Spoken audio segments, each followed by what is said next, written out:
Feeling better. Say if something's wrong, they'll be all alone. Made a mess up. Cleaned it just for fun. You could be the one. You could be the one to take my breath away. You could be the one to take my breath away. You could be the one to take my breath away. You could be the one to take my breath away. Don't pretend love. Breaking in's the job. Fooling me's the hope. You confess up. Just tell them you're at lunch. Won't be back too much.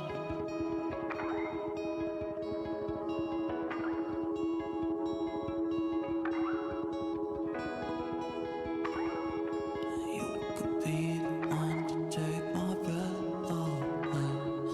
You could be the one to take my. You could be the one to take my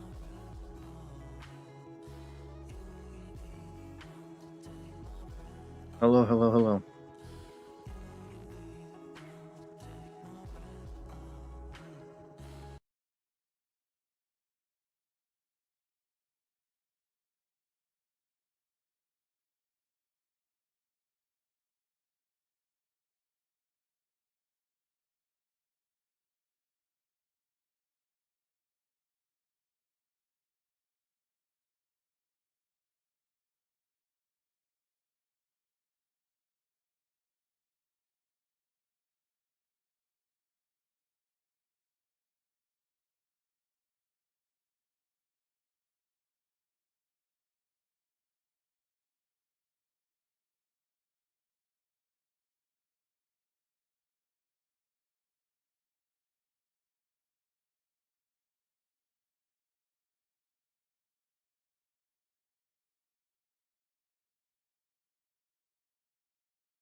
Honestly, I don't know how I feel about the intro, the starting scene screen. I feel like I like it without it. I don't know. We'll see about it. How I think about it. Something I need to think about.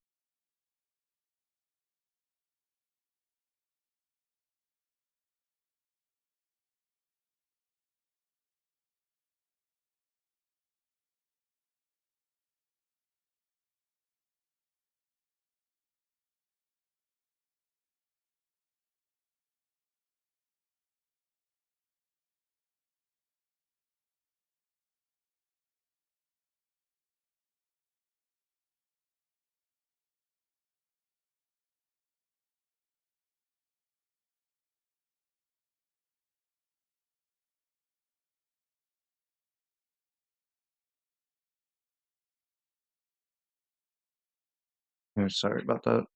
I really should. I do want intros to be short. That's what I think. Just get right into it. But kind of sort some things out. Hopefully, maybe next time I'll try to be just jump right into it.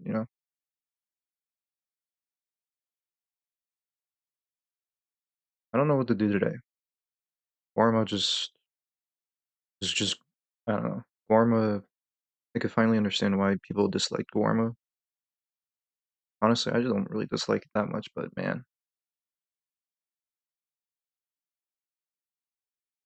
I don't know how I really feel about it.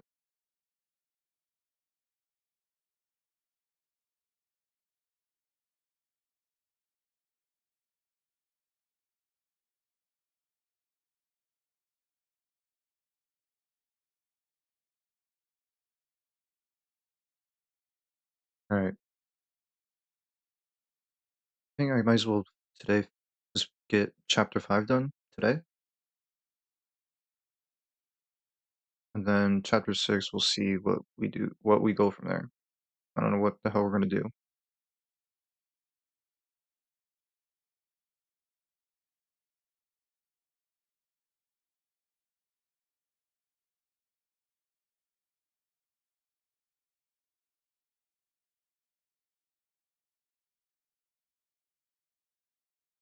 Also, I really have bad stick drift. That's why Arthur's like moving by himself. Sometimes look. Okay, look. Okay, he's not doing it right now, but like he'll move by himself like that. Just really have bad stick drift now. That's what happens when playing Call of Duty, I guess.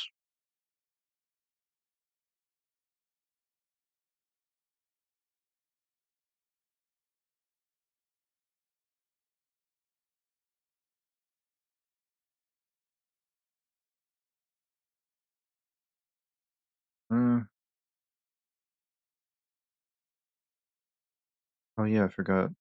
I want to equip the Lamont revolvers to give them a go.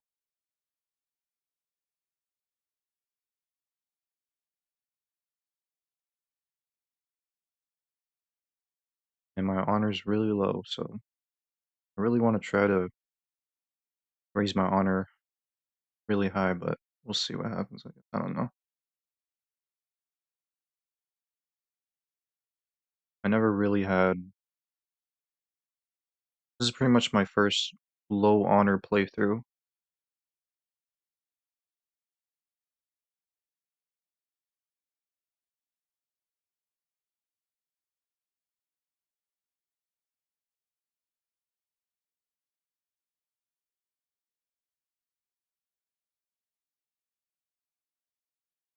Wait, where's the gunsmith? Not on the map anymore. The hell?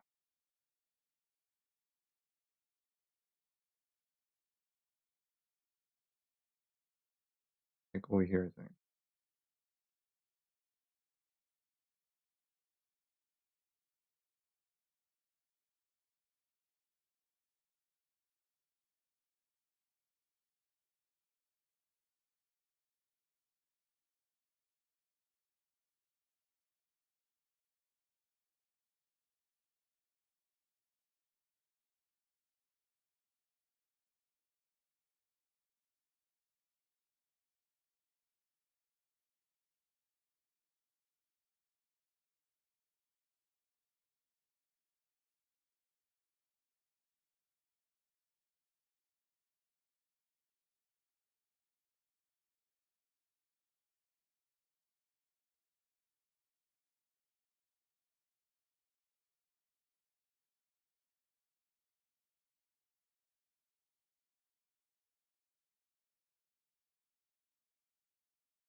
All right.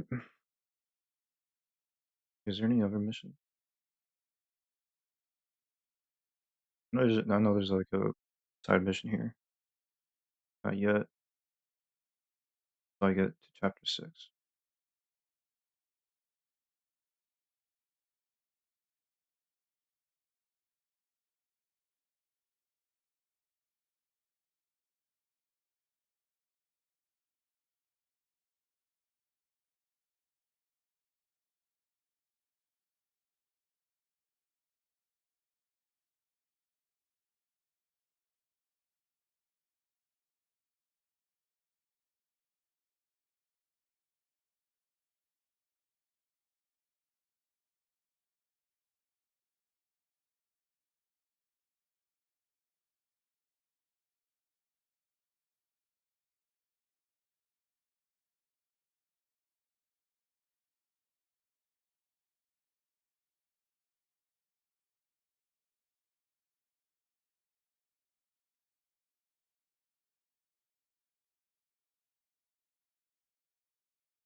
Cálmate. Tranquilo. Why is everyone having a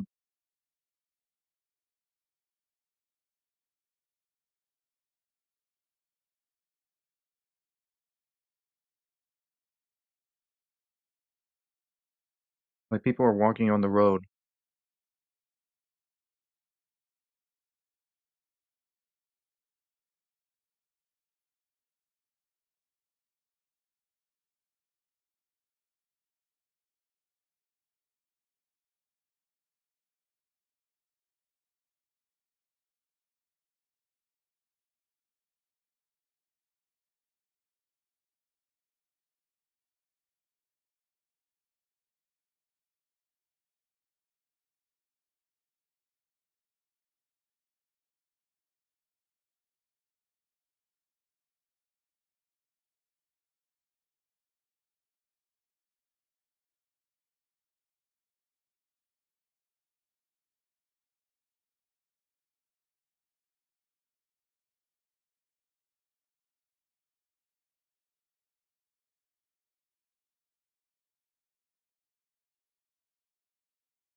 Never really studied these horses. I just realized I never studied the gang members' horses.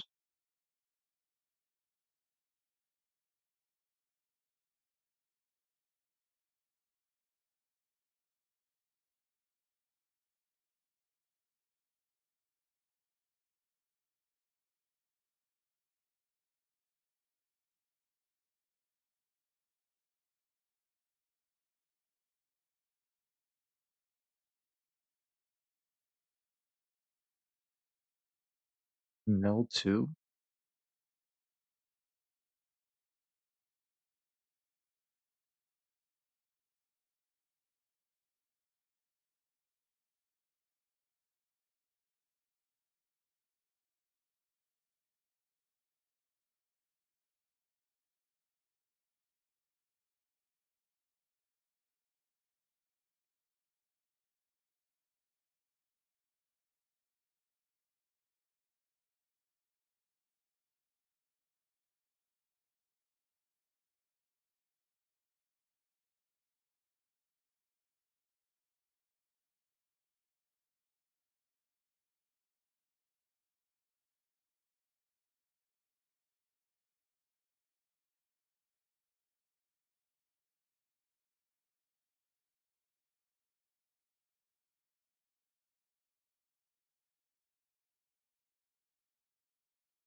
Alright, I might as well get started with the missions.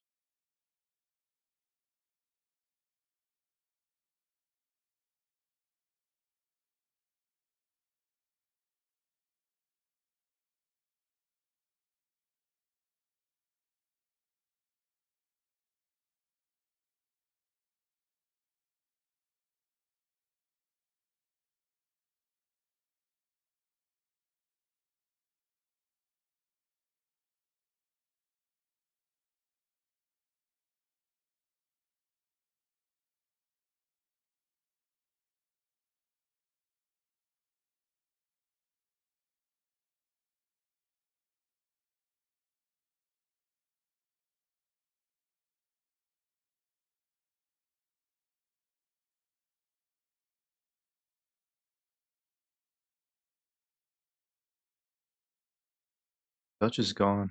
He is so gone.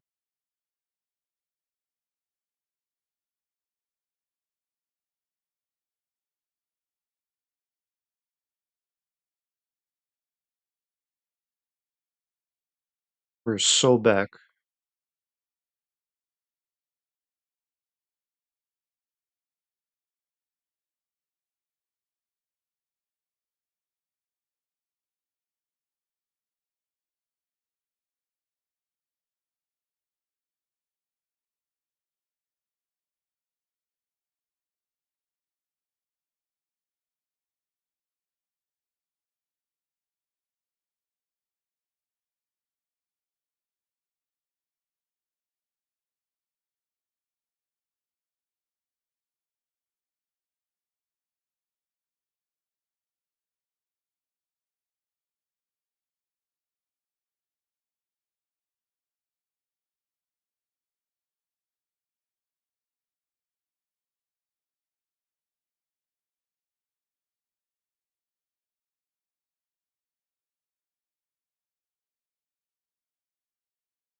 Hey Wolf,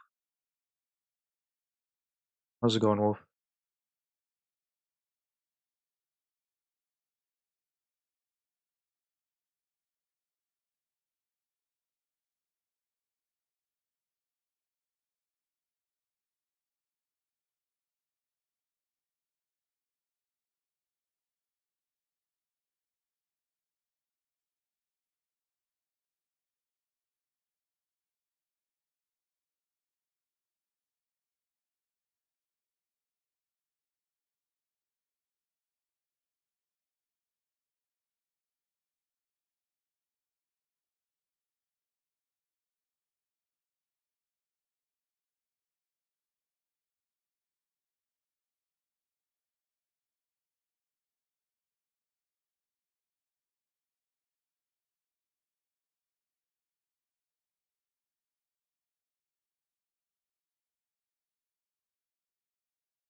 Damn. All right.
Wow, these take so long to reload.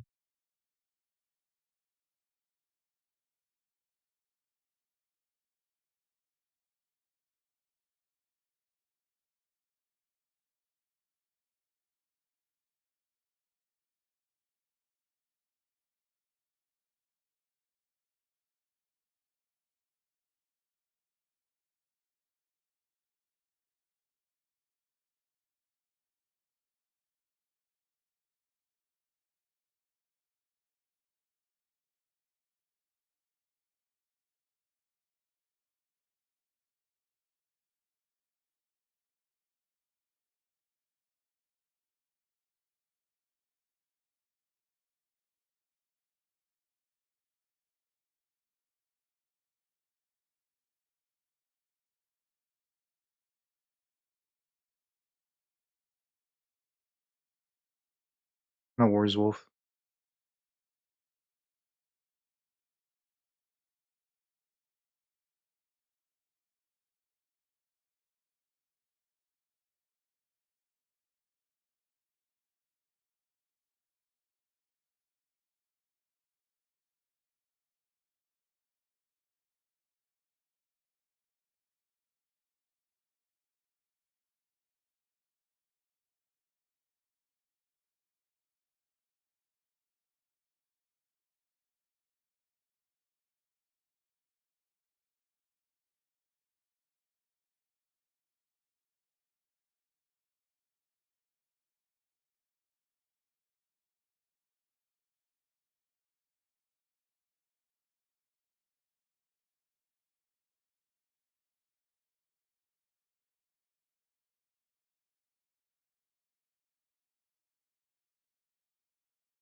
Man, we just walked through the horse.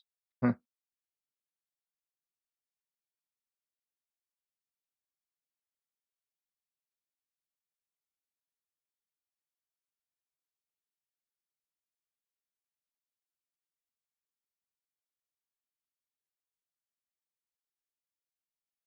No, I need to change my ways.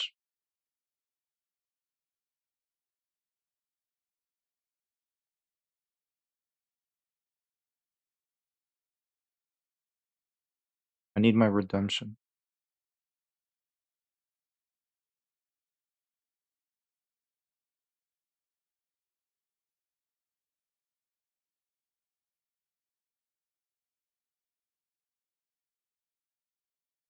Huh.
Can I get my pocket mirror back, please?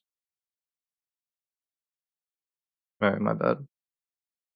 Oh, okay, now we're in chapter 6.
Yeah, what? That's my name.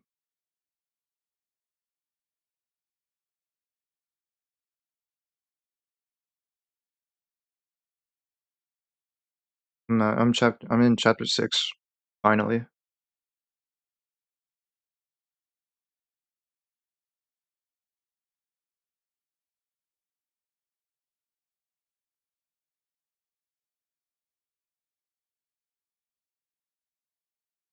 Bubber's here too.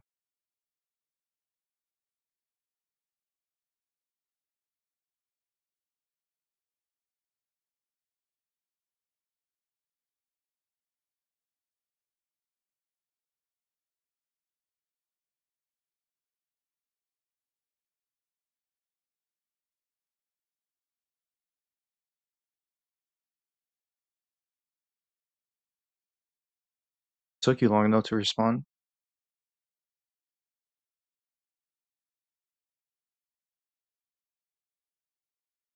Hell no, I'm playing Red Dead Redemption 2 right now. I'm completing the story.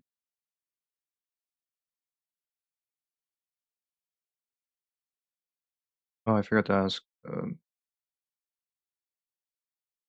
How you doing, Dover? How's it going?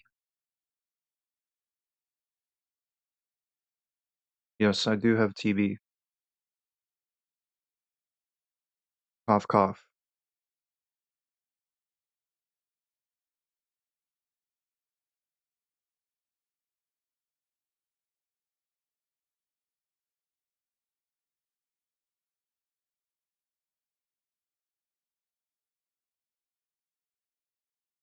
I forgot. I'm good. I'm doing fine.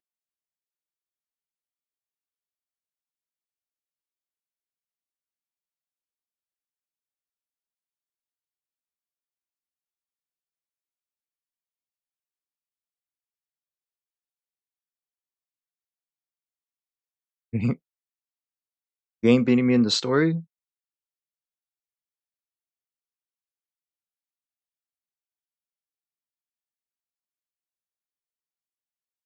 Well, no, no shit. I probably got some other things to do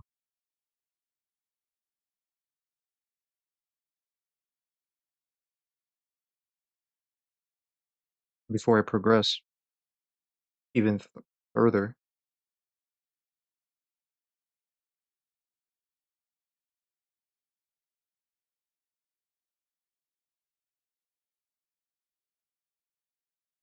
What story mission you have next?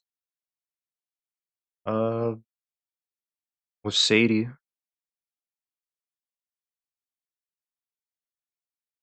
Adler, Icarus and Friends, Rescue John.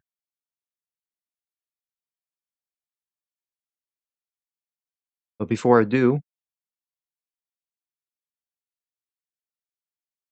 I'm gonna hunt that gator. Now I'm in chapter 6.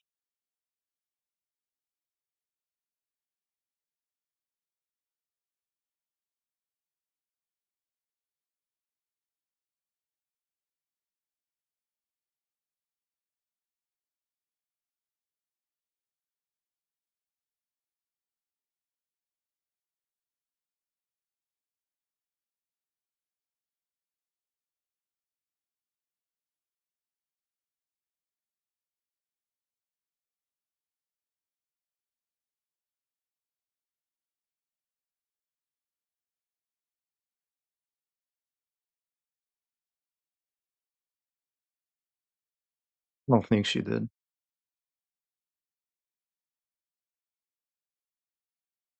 Wait, Sadie's here.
Or what?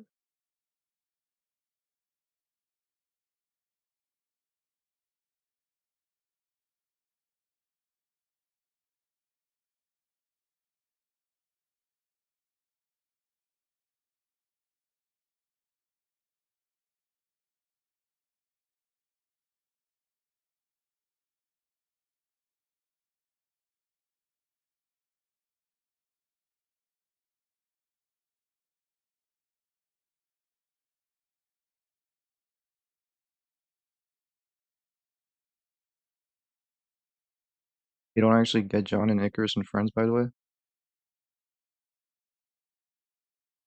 Yeah, before I ended stream yesterday, I was like dying. So I think yeah, it was the mission. I started by accident.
Damn, this shit's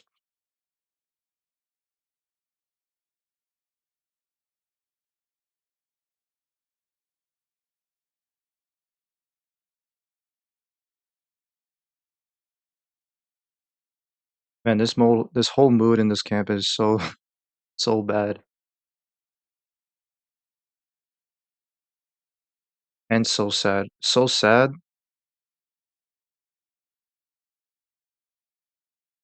Might get a drink.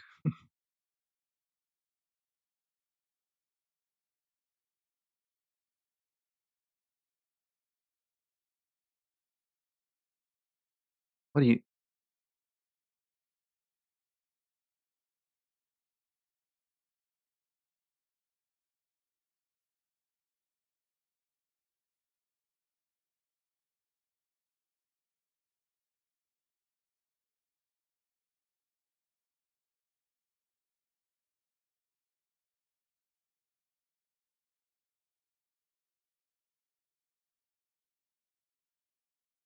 Wait, for real? So where's the money? Where's the tithing box?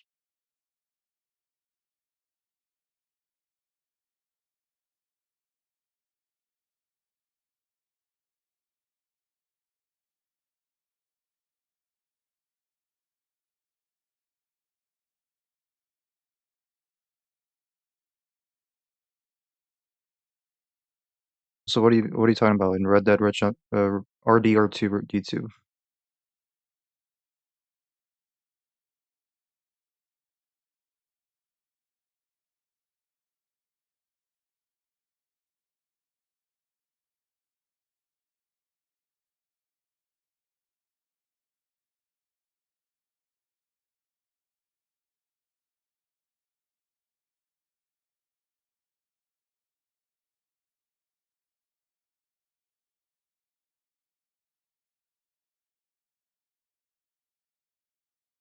Damn. Is there literally no money box?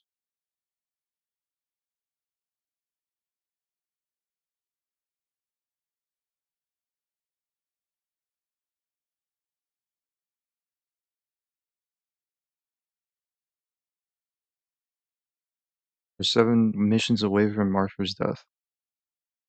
I ain't gonna catch up. I ain't gonna catch up for real.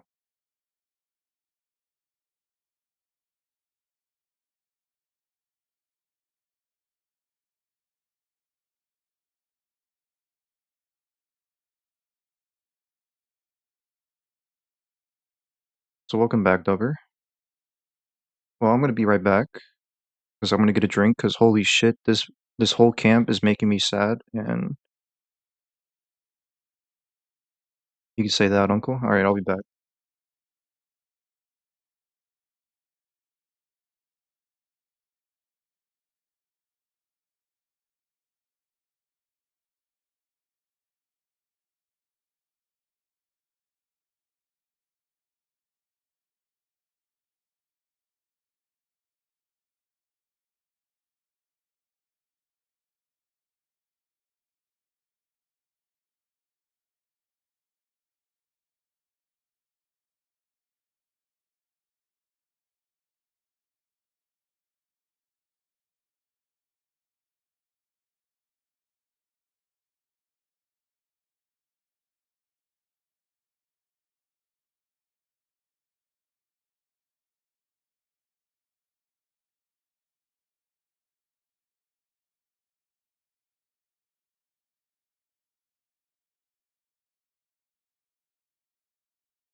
Alright, I'm back.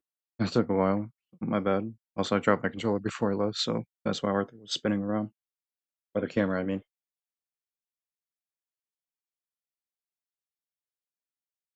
Don't ask me what drink I'm drinking. Obviously, it's alcohol.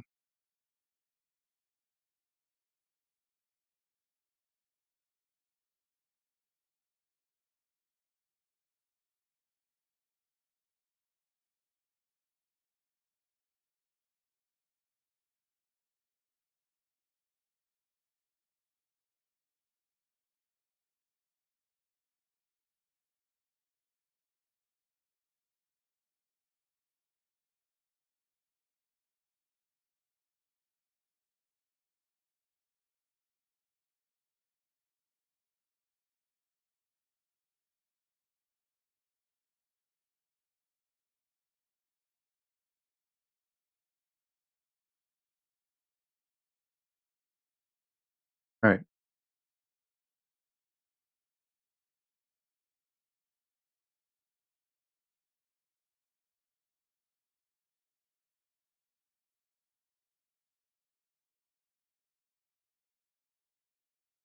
Well, yeah. Trying to get my drink.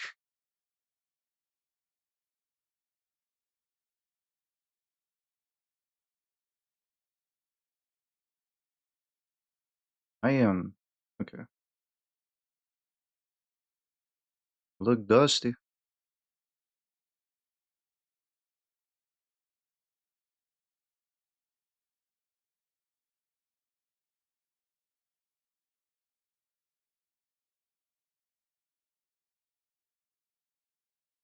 What 1 hour drink is that? What do you mean? What are you talking about?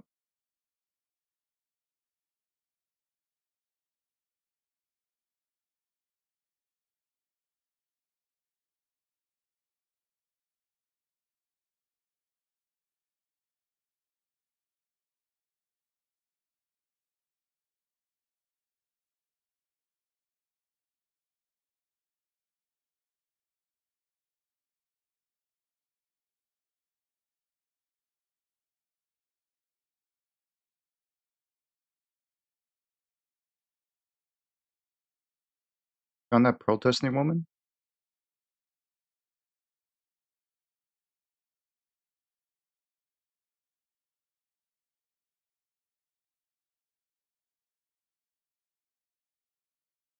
Shit, if everyone's drinking, why not? I'll drink too. You know what I mean?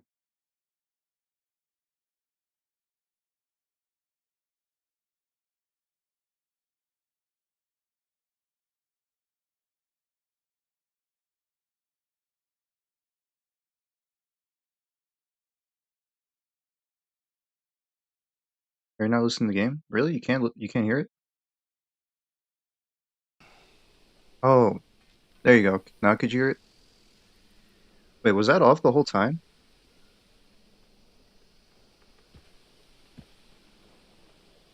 Huh. Well, in that case,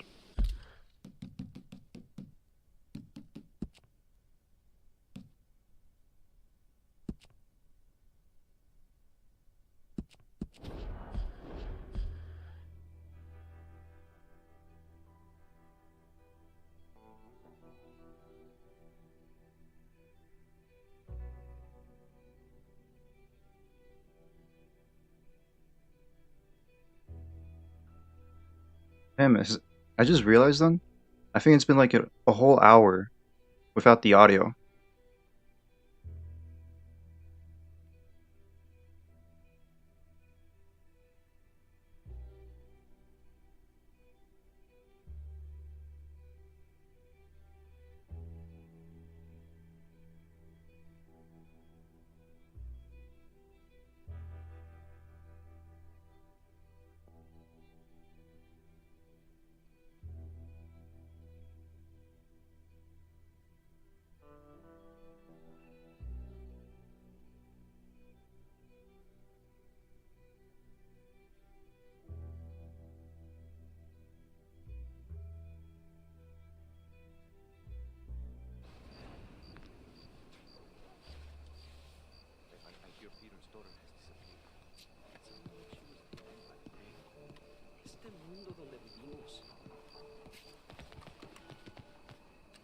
I'm dressed up as the law.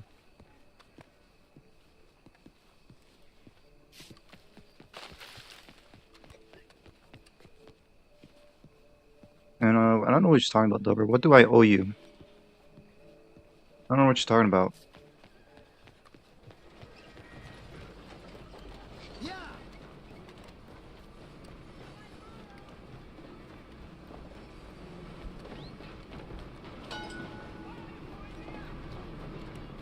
Story?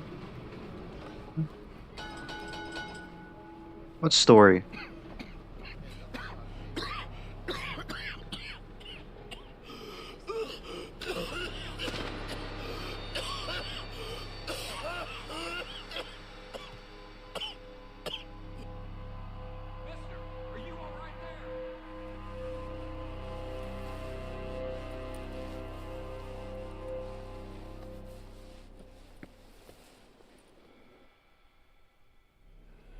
Mister, are you okay? Mister, are you okay? Are you okay, mister? Mister, you don't look so good. Let's get you to a doctor.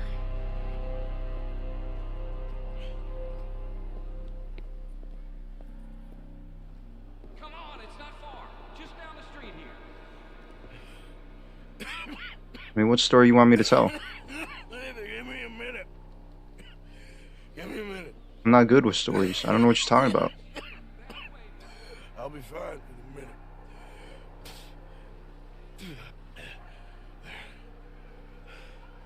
I'm fine. Nearly there, just around this corner.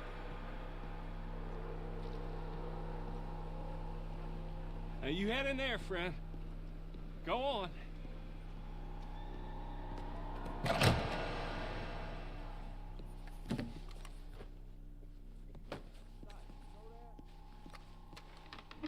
Can I help you? I need a doctor. My Oh, story. just 1 second, sir. Like, tell you my life story. Come in.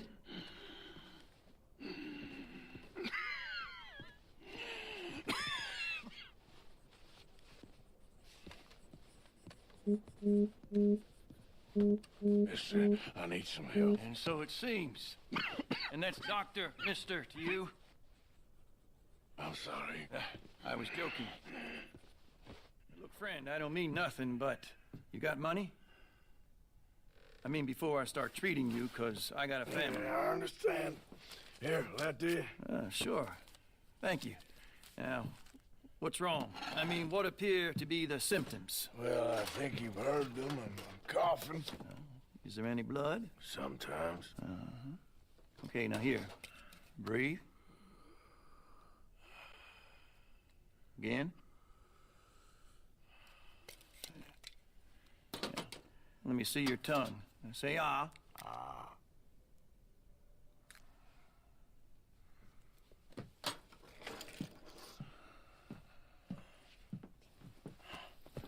What is it? It's not good news. I guess that. You got tuberculosis. Really sorry for you, son. It's a hell of a thing. What do you mean? You're real sick.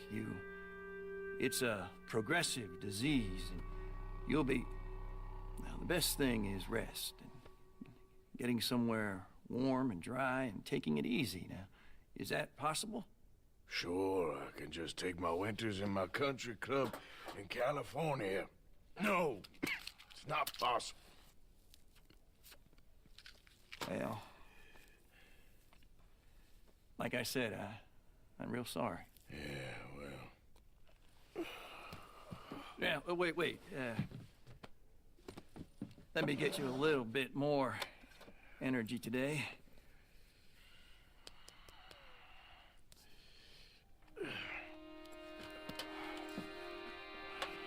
My life story? Alright. Well, it's too much personal. You're asking me like a personal, tons of personal. Ask me a lot here. Alright, but I'll be back though. I gotta help someone out. real quick. I'll be back in like, I don't know, 5 minutes, hopefully. So, I'll be back.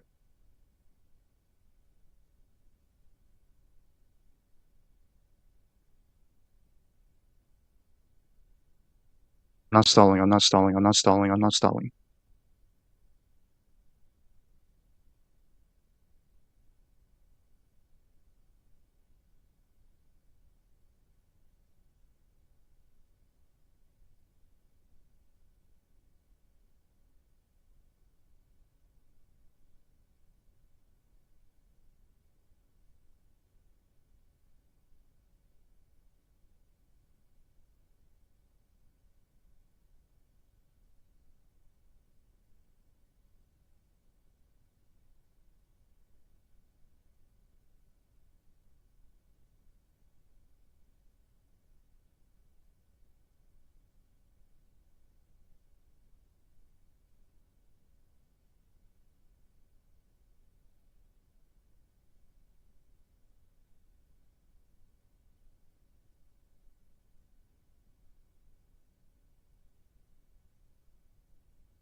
Alright, I'm back.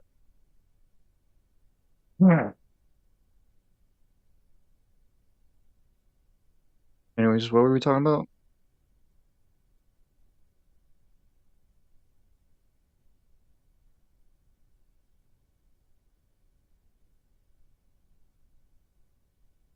Tell me the story.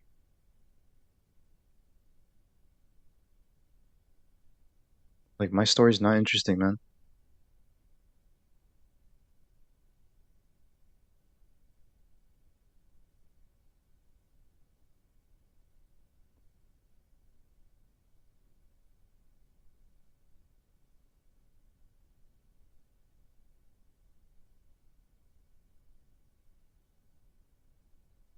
I don't know where to start.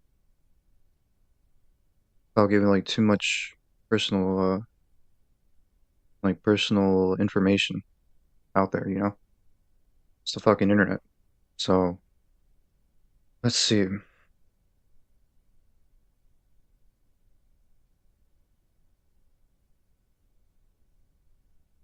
mean, I don't remember much of my entire life, really. I'll try to explain. Now. Alright, fine. Let's see, where to begin? It all started. I was born. Baby Goose was born in Michigan.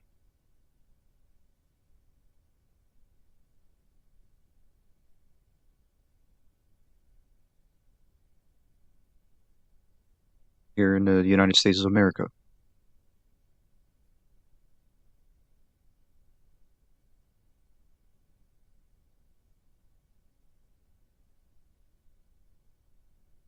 And then all I remember from there was like a lot of snow when I was a baby. And then not long after I moved to Florida for a long time. I lived there for a long time in Florida. At least 10 years around there, I think. Or at least, I don't think at least 10 years, like 9 years, 9 to 10 years around there.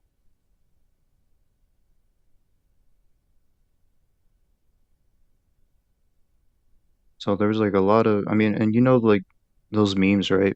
About like Florida people, Florida mans, and all that. If not, then it's basically like Florida's like being known for being like the craziest, weirdest events happening in Florida sometimes. And of course, a lot of tropical storms, hurricanes during hurricane season and all that. So, like Ohio? Yeah, but like Ohio and Florida are like they're separate entities. Like Florida men are different, Ohioans are different in their own weird ways, crazy ways or whatever. And I seen some shit, yeah, sure. Yes, Florida's stupid. Hey, I fucking love Florida.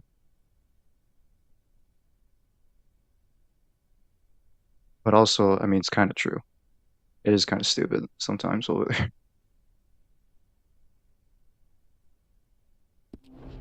I think it's better than Ohio, I think.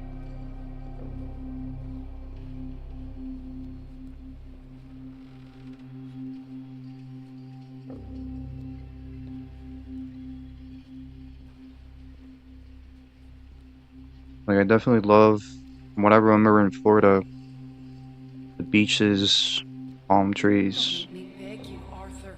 oranges.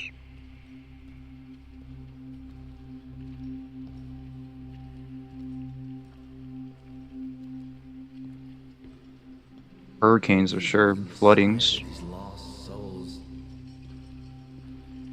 Home Driscoll's confirmed K. W. And you've as good as killed him yourself.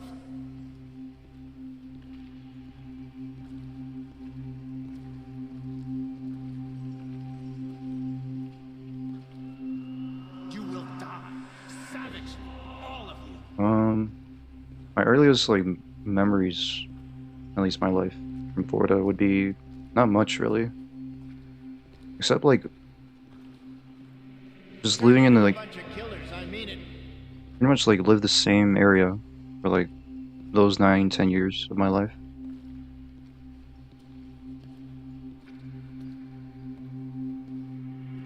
Feels like It's just always sunny and warm. I ain't turning back. And during the winters, it's always like not that bad. It's not even that cold during the winter.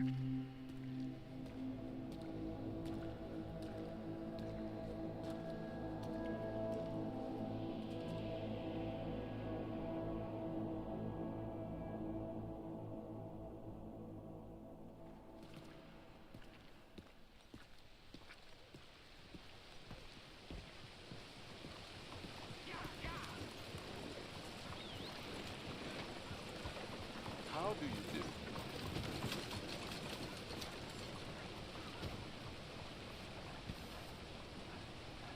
do? Yeah, Florida, you don't live there, but I miss it. I do miss it.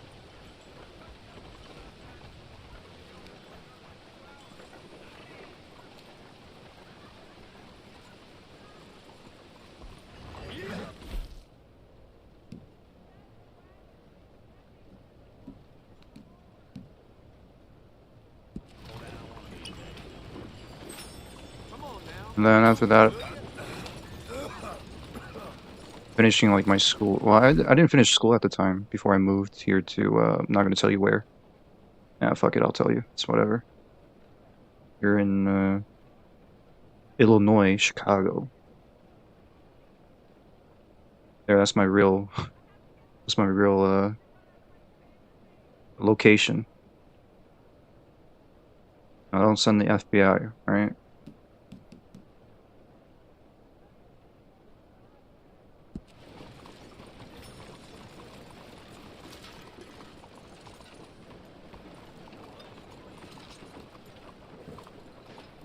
Where's my horse?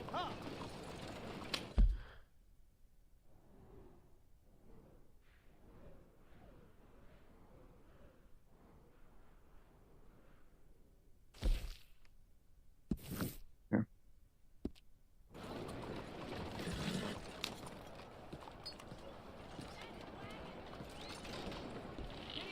Yep, Chicago, the Windy City.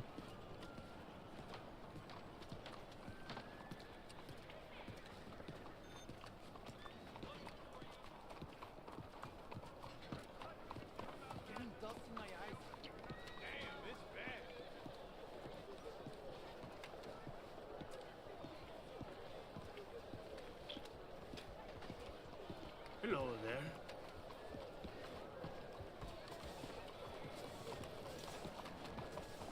All right, fine.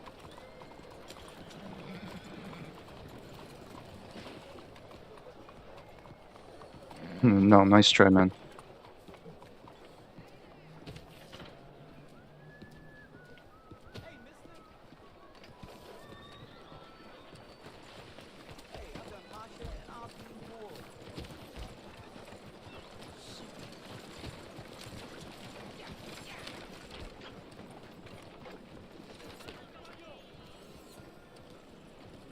If you really want to get down to it, I just most of my life I would like just stay home and just chill at home, play video games, like watch videos and all that on my phone, laptop, TV. Hola, señor. I just don't go out that much, so not really interesting life stories I have.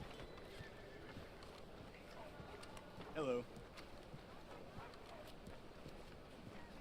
What about the channel? The channel, I made it during high school, I think. I don't know which grade of high school, I forgot. But I made it in high school, and then I would make like Let's Plays for a bit until I realized it was like a lot. God damn. Like a lot to, like a lot of time to make.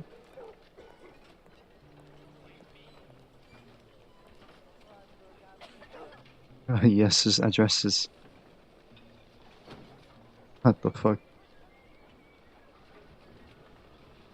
Oh, you got me. Sweet Christ.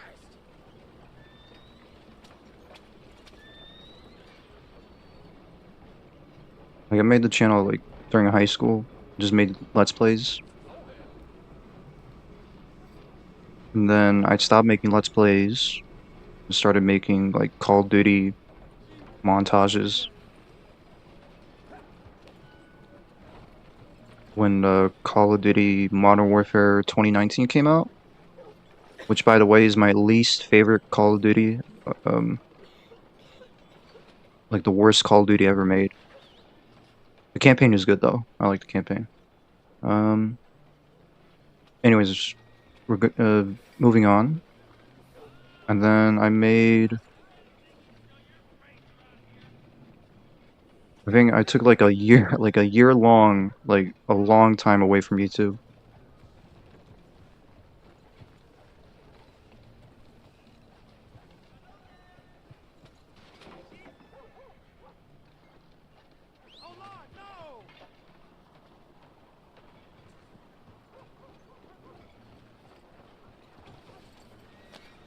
So you're like 21, like, yeah.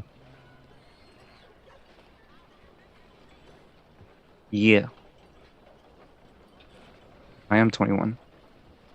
The legal drinking age. So that's why I'm drinking.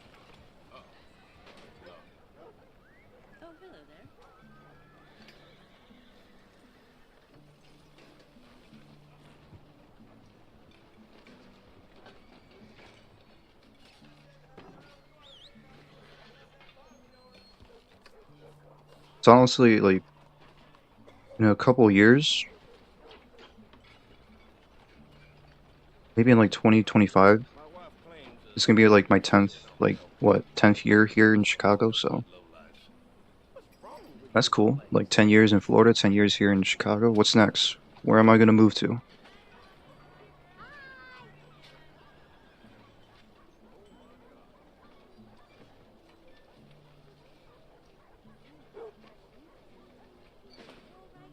Where am I gonna live in the next 10 years?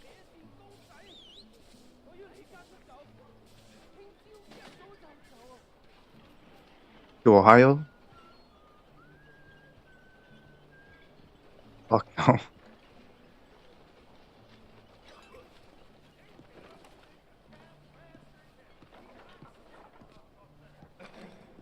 I would not survive 10 years in Ohio. Yes, yes, I agree.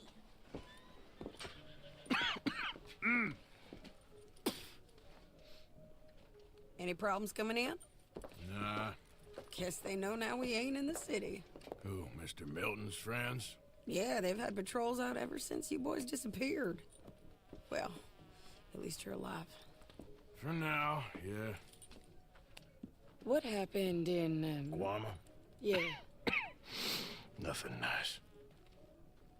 what happened to Dutch? Because he seems... I don't know.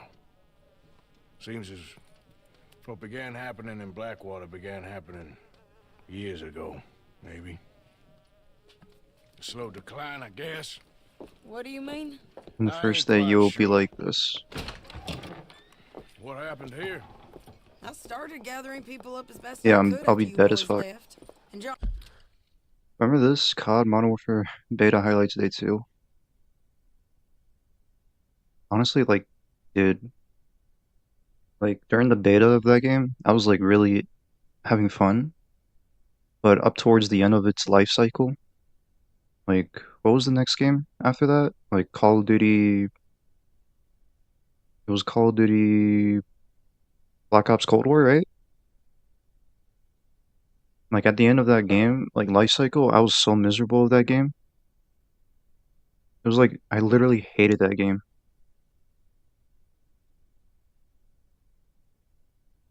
And for some reason, a lot of people like Modern Warfare 2019. I fucking hated it.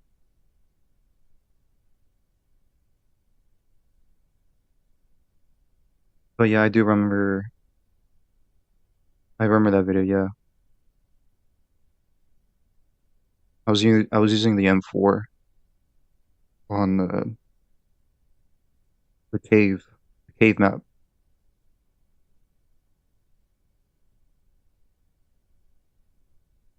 And like I said, like there's like a lot of older videos that I deleted before the Call of Duty stuff. I already told Dubber this.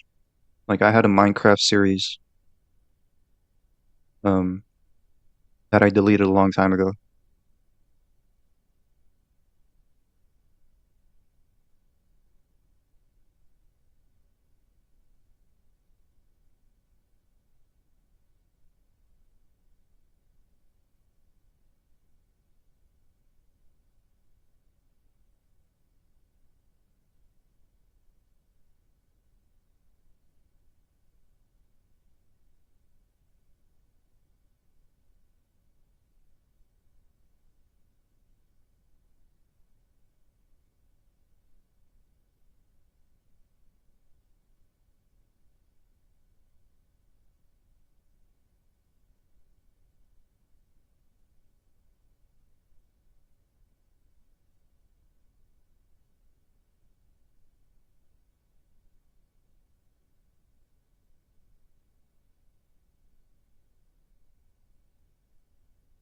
2019 is good. Shut up. All right, I respect your opinion.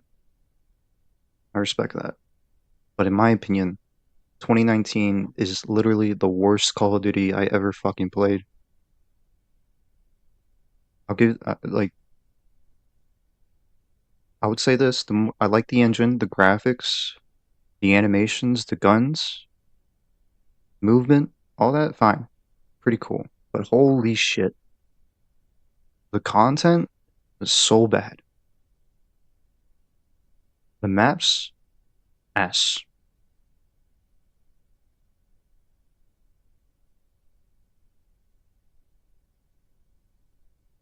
Skill-based matchmaking, ass. It's just, nah, it's just, I hate it. Do a parody of the Minecraft series. Don't worry, I'll try not to cringe. I don't know if I want to do Minecraft. Or have you played Infinite Warfare? No, I have not. I actually did not play Infinite Warfare. But I think I would enjoy it a lot. I would enjoy it a lot more than 2019, believe me.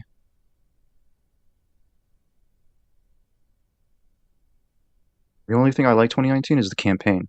The campaign in 2019 is pretty good. So is Infinite Warfare's campaign is pretty good, from what I heard. I'd rather play Cold War than 2019. Modern Warfare 2 is better, though, than 2019. Even Modern Warfare 3, which look, I have this right now. I haven't played it that much. I would definitely enjoy a lot more than 2019. And Modern Warfare 2, maybe.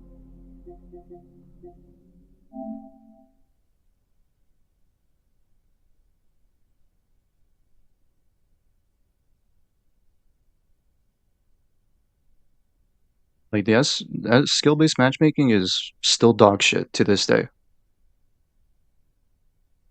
Alright, let's focus on the game. I don't want to focus on other games.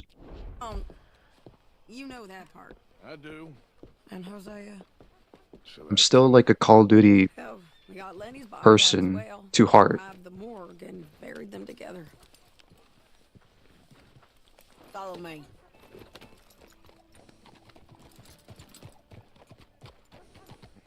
All I'm saying is, like, I'm very excited for the next Call of Duty from Treyarch, because I really love the Black Ops series. Yeah. So, what's your plan here? Well, I figure before we do anything, we need to make sure John's even still at this prison. And how do we do that? We need to get up high enough to get a proper look at the place. What? It's on an island, ain't it? Unless you're planning on learning how I almost to got fly. robbed in this game. That's exactly what we're gonna do. I found us a hot air balloon. You ain't serious. Now, the pilot, or whatever you call him, he thinks we're just in it for a lesson. Bit of a tour. He's quite the character. I think you'll like him. You know, I'm impressed. You really stepped things up, ain't you? Hey, we didn't know if you was even coming back. Whole thing hit folks real hard. You can see it. Heron's gone falling fully into the bottle. The 2024 game, yes. The next Call of Duty, dude. Swanson, well, I'm just really Swanson's actually hoping gone they to clean up just his like act. remaster So Black the Ops gangsters ain't 2. all gone to Shit, I really want a Black I'm Ops just 1 happy you boys were remastered. able to find us. Javier said he got the letter I left at the post office. That was a good Black Ops idea. 1 and Black Ops 2 are like Until my the top Pinkertons favorites. showed up. Oh, by the way, I've been hunting O'Driscoll boys. Killed 2 of the sons of bitches at a campsite last week. What? Yeah, seems they've drifted down this way now. You're a busy woman, Sadie Adler. She a beauty, ain't she? From here on the ground, yes. Mr. Bullard? Mr. Bullard? All this shit. Ah, Mrs. Adler! It's good to see you. Good to see you. This is my friend I told you about, Mr. You're Bullard. probably right, but I'm Yes, still a Mr. Call of Duty Bullard. player At your to heart. service, sir. At your service. Arthur Morgan. It's I'll a probably nice, still buy it. fresh day for flying, sir. A day like today, an Icarus would have made it across the sea. Have you ever flown before, sir? No. Oh, it's quite a thing. Quite a thing. Now, put these on and hop in. Well, ain't she coming? Well, women can't fly, sir. Are you insane? They can't. Oh, no, sir. It does terrible damage to them, to their vapors. I thought everyone knew about that. Why, a delicate flower like Mrs. Adler? Heavens above. Or below. Where'd you find this guy? I told you two would get on. Are you sure about this? Certain, sir. Quite certain. Mrs., let us away. Wish us luck. I've only crashed twice. Now, pull on that rope and hope for the best. You boys have fun. How did you get out of this? Up, and away. Right. Time to catch a few vapors of our own. It's a little overcast, but I'm expecting some good wind once we're high enough. We should still have some decent views over the river. Now, one hates to be coarse, but on the subject of ablutions, liquids over the side, solids, do your utmost to levy the situation until we land. Okay, Mr. Bullard. I had a client once who fell foul to a rotten oyster on the ascent. A decidedly harrowing experience for all involved. Keep going, sir! We need to get up above the clouds. It really is stunning up there. You'll have seen nothing like it.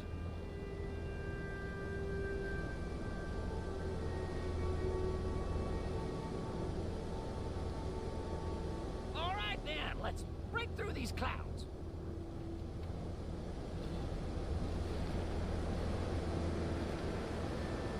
Oh, my God. Yes, heavenly indeed. Quite remarkable, isn't it? Feels like we have a nice westerly wind, so keep her around this height. This particular vessel is state-of-the-art, sir. Imported from Europe. Won't find more than a couple of these on this side of the pond. I was, not anymore. As long as it works. I don't blame you.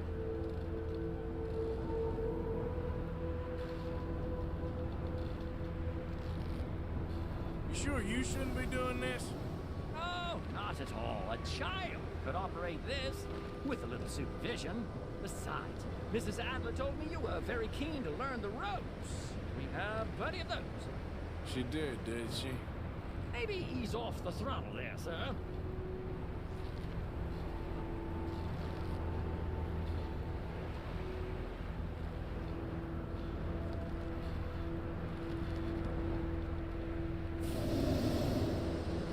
Arthur and Arturo. How perfect is this? My mother was a keen student of the Italianate. My brother's called Baldessario, so you could say I got off lightly. Look, I'm trying to concentrate here. Whoa there. No need to go any higher.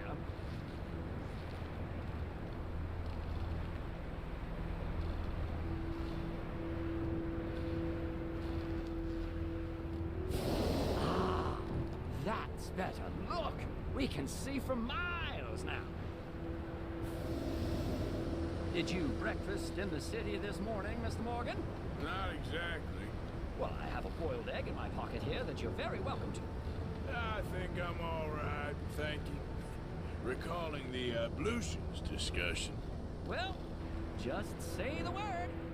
Okay, we're getting a little high now. I'll never go like take a ride for these things. Like I'll never get on this I'll never get on a Weber a balloon, a hot air balloon ever. So, if I may ask, what got you interested in the pursuit of aviation? I didn't, exactly.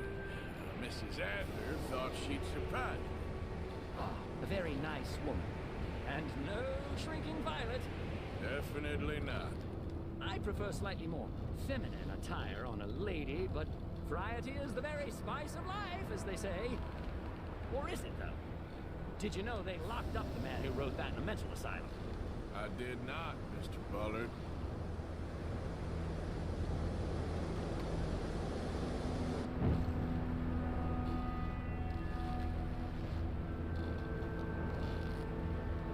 See that building up ahead on the island? That's the infamous Sisika Penitentiary. We shouldn't fly too near to it, though, sir. Sorry, we're going in for a closer look. What do you mean? Mr. Morgan, please, this is most irregular. Well, you want a happy customer, don't you? Look, this isn't funny now. What on earth are you doing? The guards are bound to spot us. Calm down. They won't care if we stay high enough. I'm just looking for a friend of mine. A friend? Poor bastard has a habit of being in the wrong place at the wrong time. I heard they got him working the fields. I do it, but I throw up. Dear I'm just really like scared of heights. I mean, I'm also like kind of afraid to get on planes.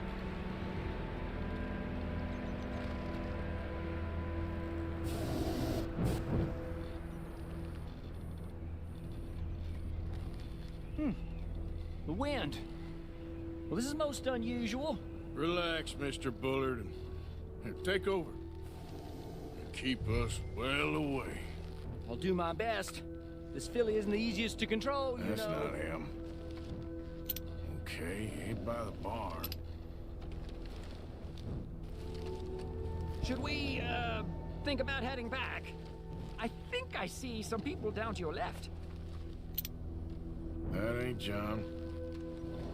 Not in this field. Please hurry. There are also some to your right. That could be him. Yep, that's him. Ah! My God! What are you doing? They're shooting at us! I can see that. Ascent! Ascent! This is absolutely insane. Oh, the wind speed is picking up. We should stay at this altitude. It's heading northwesterly, so that should take us back to land. Dear God, I'm shaking like a leaf.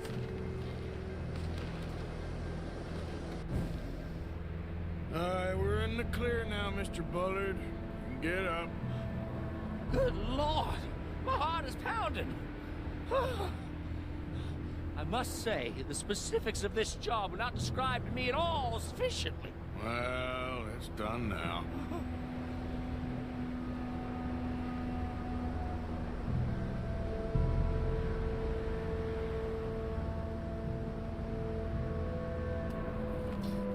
Ah, there's Annesburg. Sure. Good Lord! Is that Mrs. Adler? Where? Being chased! Yes. Try and get us near. Will there be more trouble, sir? I expect so. I'm starting to rather enjoy this. Hey, Sadie! Up here!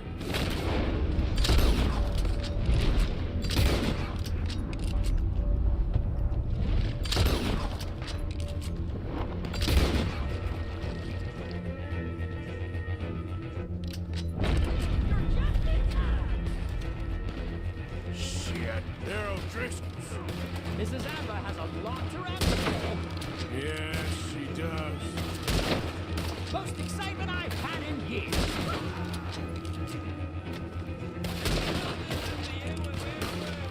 Oh, shit. You're messing with the O'Driscolls right now.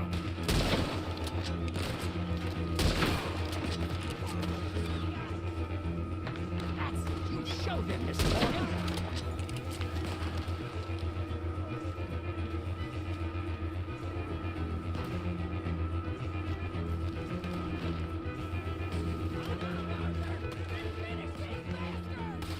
Just ride, I'll deal with them.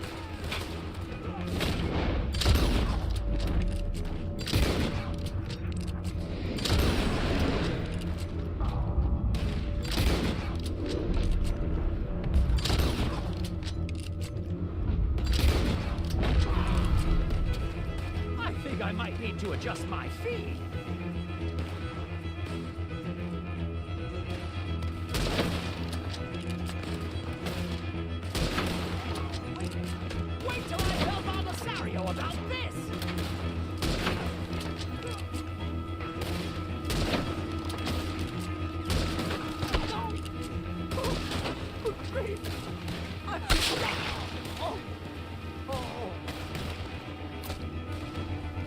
Oh, poor fucking dude. Shady! Grab the rope, come on! Grab the rope! No mercy for you. Look out! There's a bridge up ahead! Okay, I'll come down and get you on the other side.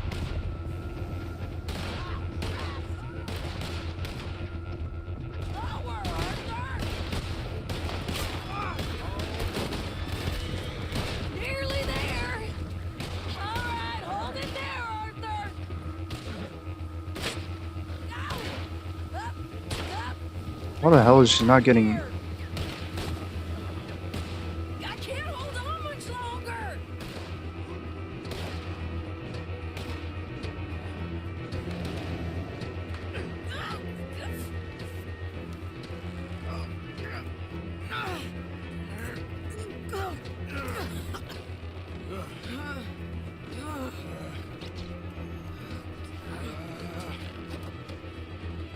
I think we're gonna crash. We have a real habit of stating the obvious, Arthur. Hold on.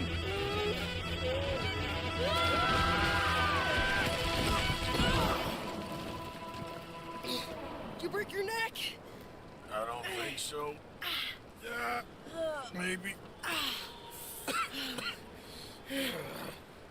Damn it, look! There's more of them on the other side.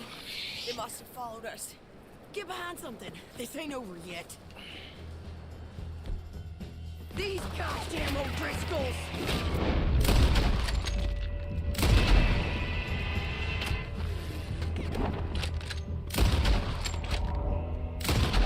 Can't leave it for one day? Just kill these sons of bitches!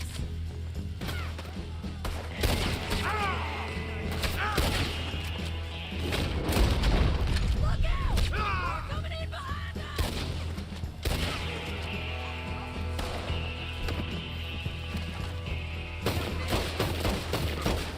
Yes, you win! How many of you does it take, huh? God damn it! We got more coming out of the woods there!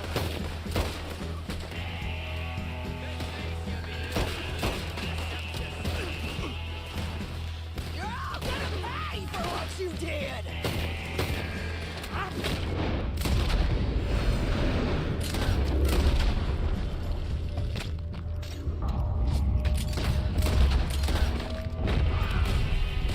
damn it! You can kill all of these next!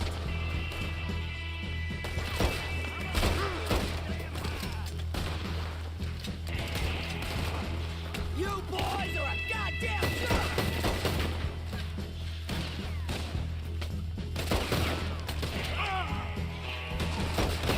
You ain't a goddamn man!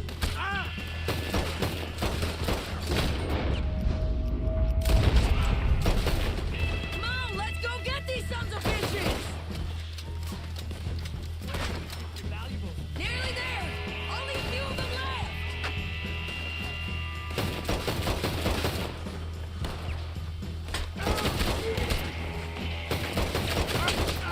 Send every last son of a bitch you got! Look at those cowards! Yeah, you run! I'll catch up with you soon enough! Looks like we made it. That'll show them. The hell is wrong with you? I only left you an hour ago. You can't stay out of trouble for one goddamn hour. You got that poor bastard killed for his troubles. I kinda liked him. They got Colm. Me too. The government. They got Colm O'Driscoll. They're gonna hang him in Saint Denis. Hang him. Okay. He's already been tried twice for murder and found guilty. Sure, no doubt he'll escape again. No, he won't, because we're gonna make sure of it. We have our own problems with the law in case you ain't noticed. Dutch will want to see him swing. Sure, Dutch, he wouldn't even help us with Marston. And our situation is really messed up right now. You know how things is. Bastard's gonna swing. I'm gonna make sure of it. Closely followed by Marston. You saw him? Yes, in the fields. Okay. Then we go rescue him. From a state penitentiary? No. But from the fields, yes. That we can manage. It's well guarded. Guarded, sure, but not behind bars. No, it's not behind bars. So, that's how we'll do it. Bust him from his work detail. I guess. It's best just the two of us go. The two of us is all there is, anyhow. Good, because two is all we'll need. I'll get us a boat. Play some GD? Little one, and Well, I was gonna say, sneak in and get him out of there. Meet me at Copperhead Landing. I was gonna watch like some videos. Go back to that fucking I heard that. Red Dead mission list, a tier list, because I might get off soon. I might like call it early, like at 10 my time, I think. Like 1 more hour in me, maybe. Probably less though. BD can wait. All right.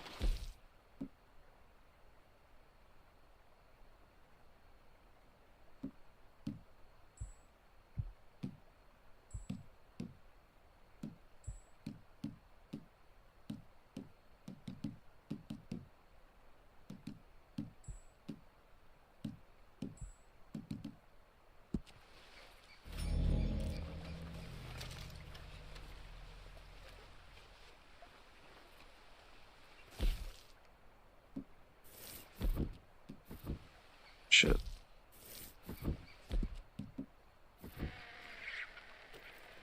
Alright, let me save and then I'm just gonna like watch like maybe like 30 minutes of it. We'll see how long I'll go for with that video.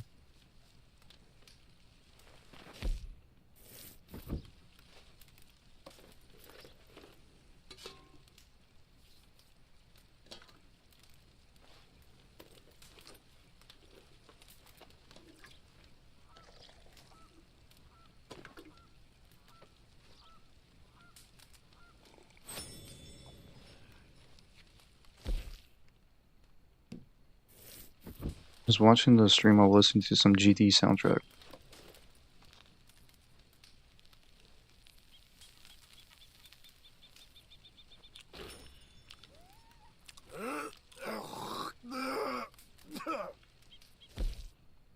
Huh.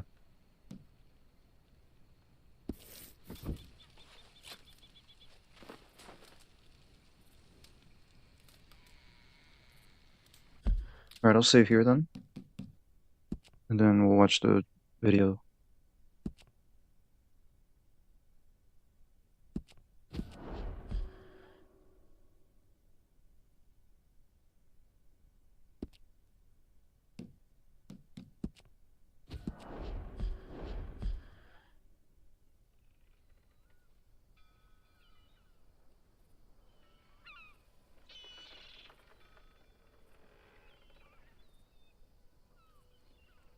Right. Geometrical Dominator, a good song. No doubt about it.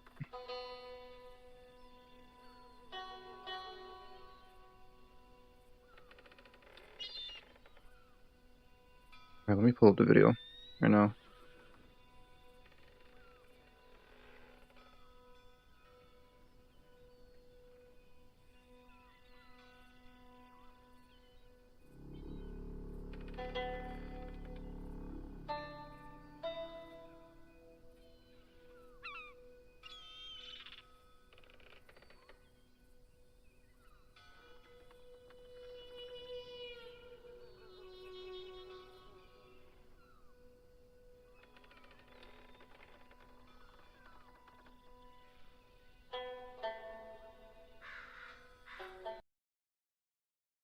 Alright.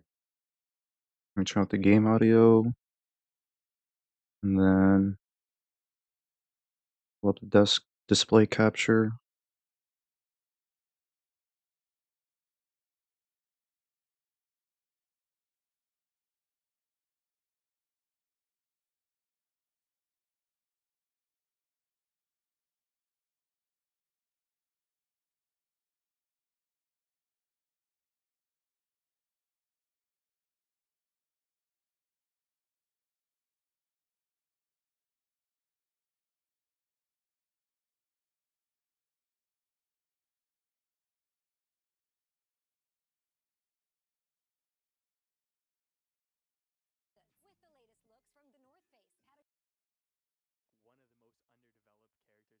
Alright, before we get started, I'm just gonna get another drink.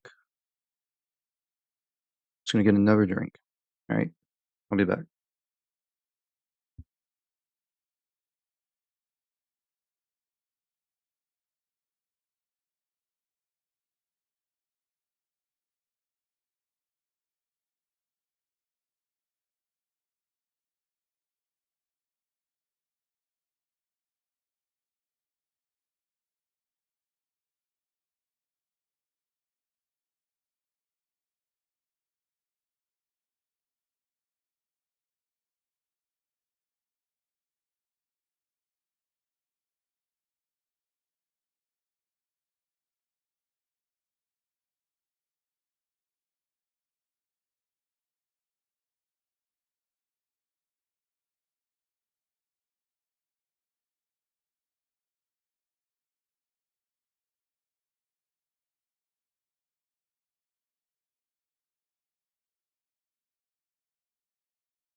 Alright, I'm back. Okay, where we left off. Here, let me turn up the volume. Let me know if the volume's too loud, too low. And let me turn it down a bit.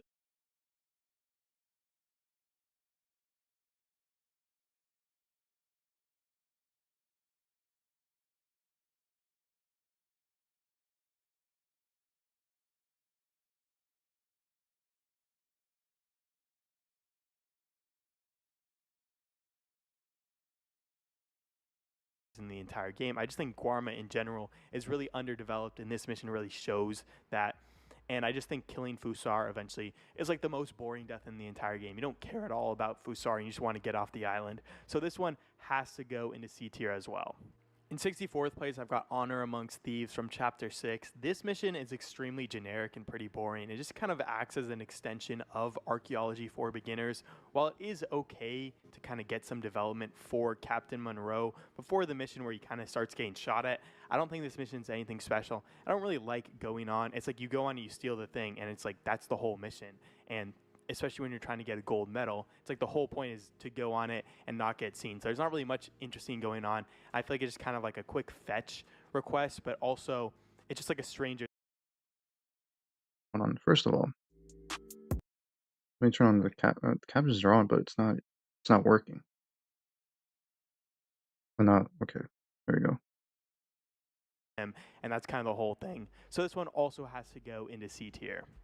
In 63rd place, I've got Enter Pursued by a Memory. This one's from Chapter 1, and it does a great job of introducing John and Arthur's old brother and younger brother dynamic and the strained relationship between them. You also get to see a good amount of Javier's character, but the mission itself holds it back, with killing the wolves being pretty boring, and the game forces you to go through this overly long parkour section to just teach you kind of mechanics.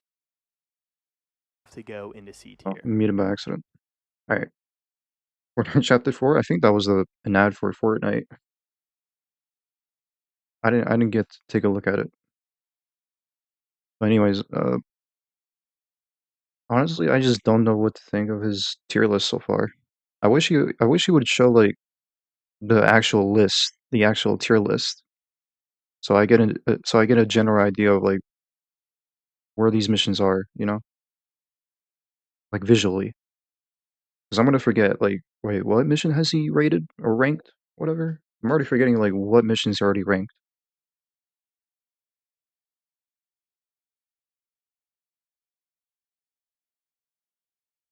Honestly, if in my opinion, I think the prologue. I think our rate. I think I'll rank the prologue like really low.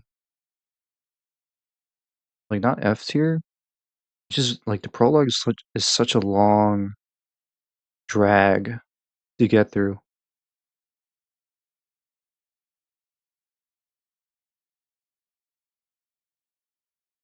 I think those missions in Prologue are just rated. Like, I think I would rank them like or like D tier or something.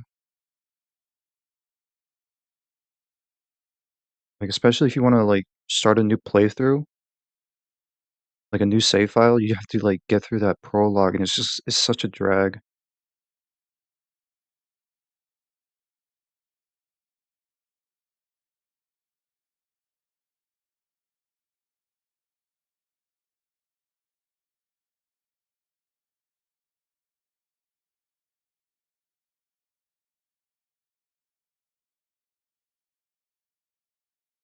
They're pretty boring. Yeah, I guess yeah, they're pretty boring to get through. All I remember is Welcome to the New World was last. Specifically, especially if it's your second playthrough. Yeah, that's what I'm saying. Like starting a new save file, starting a new playthrough, just like you got to get through that prologue, which takes like an hour at least, an hour or two.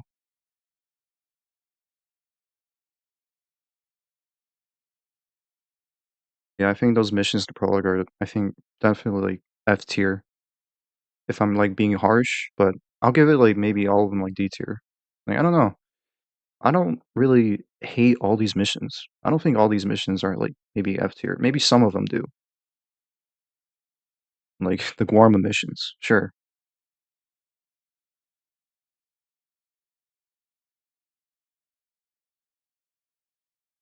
Anyways, I don't know. Well, we'll see what this guy's gonna rank these missions. In 62nd place, I've got Outlaws from the West, also from Chapter 1. This one introduces the player to Sadie, Dutch, Micah, and Arthur. The mission itself isn't that interesting at all, with the fight with the O'Driscoll being kind of the best part and kind of the only interesting part where you actually like punch the O'Driscoll and all that. And it's more kind of about introducing the player to mechanics and each of the characters than actually being a fun mission. This is the first mission of Escape from Eastward Bound. This is the first mission. But it does do its job, and it is kind of interesting in its own way, especially when you meet Sadie. So this one's also going to have to go into C tier, but it does a good job for what it's supposed to do. In 61st place, I've got A Kind and Benevolent Despot. This one's from Chapter 5, and I love this mission because you get to see Dutch's true colors when he kills the old woman. I don't know how I don't know how I feel about that. This mission is like C tier or whatever. This Guarma mission is C tier because Dutch kills a woman. We see his like actual like villain arc. I don't know. This is funny. This is like a funny criteria, like a funny reasoning to like give this mission like a higher rating. I don't know. I don't know what's his criteria exactly of like how he's ranking these missions. It's like he's ranking like these like tutorial missions on like lower scale to a lower scale just because it's just boring, I guess, to him, generic and whatever.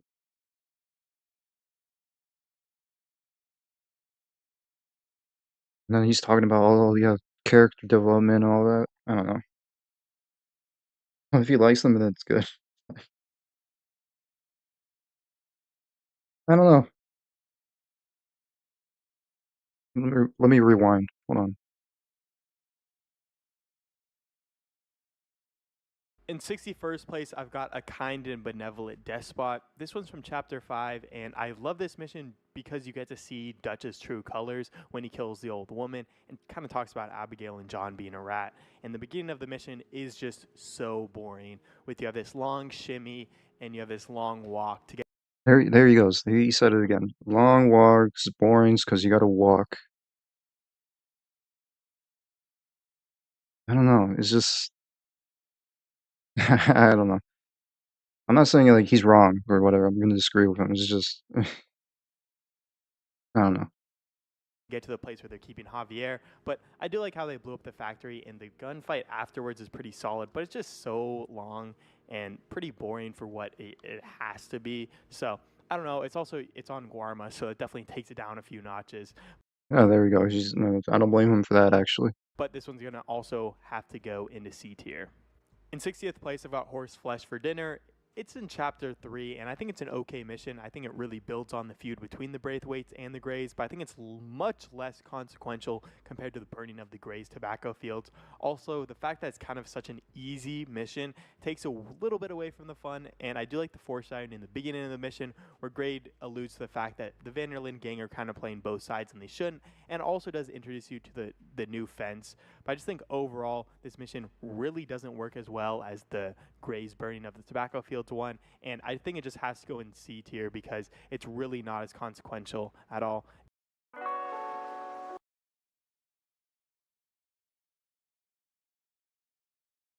And it doesn't build the story as well as the other one does, so yeah. Now I'm In only 59th antagonizing place, Micah. about money lending and other sins 3. This one's in chapter 2, and beating up Thomas Downs is a little bit boring and generic for a mission. But There he goes again. Boring and generic. You know what? I'm gonna take a sip every time he says boring and generic. I'm not making fun of this guy. It's whatever. He has his own opinions. I'm not gonna argue or whatever.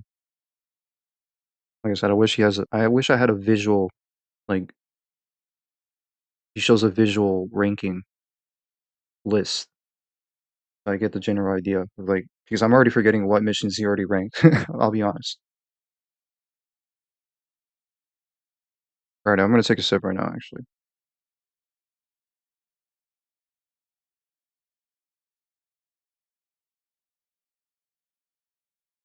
Boring a generic goose. That's me. I think of because of how important this mission is to Red Dead Redemption 2, I think this one has to go a little bit higher than the actual like gameplay itself warrants. Is seen as the tuberculosis in beating up Thomas Downs in this one is kind of the root of all of Arthur's problems and kind of what turns him and redeems him into this great man he is by the end of the game. So while this mission is pretty boring gameplay wise, I think the rest of the mission and how it affects Arthur as a whole really works to make it a little bit better of a mission and better in the entire story. So this one's gonna have You to take a go sip every into time he C says tier as boring well. generic, you're gonna have to get a In drink every 58th 5 place, we got minutes. No, no, and thrice no. This one's in chapter 4, and I think this is a solid mission. It's fun to. So I'm kind of surprised you put that mission, the Thomas Downs mission, a little higher. Just because of just story criteria, I guess. It's because it's crucial of the story. That's because it's higher. But the gameplay was boring. I don't know.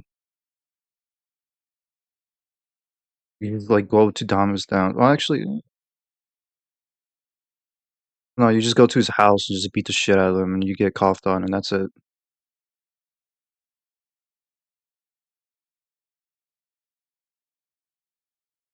Wonder what thinks the best is. Yeah, I kind of wonder what his number one is.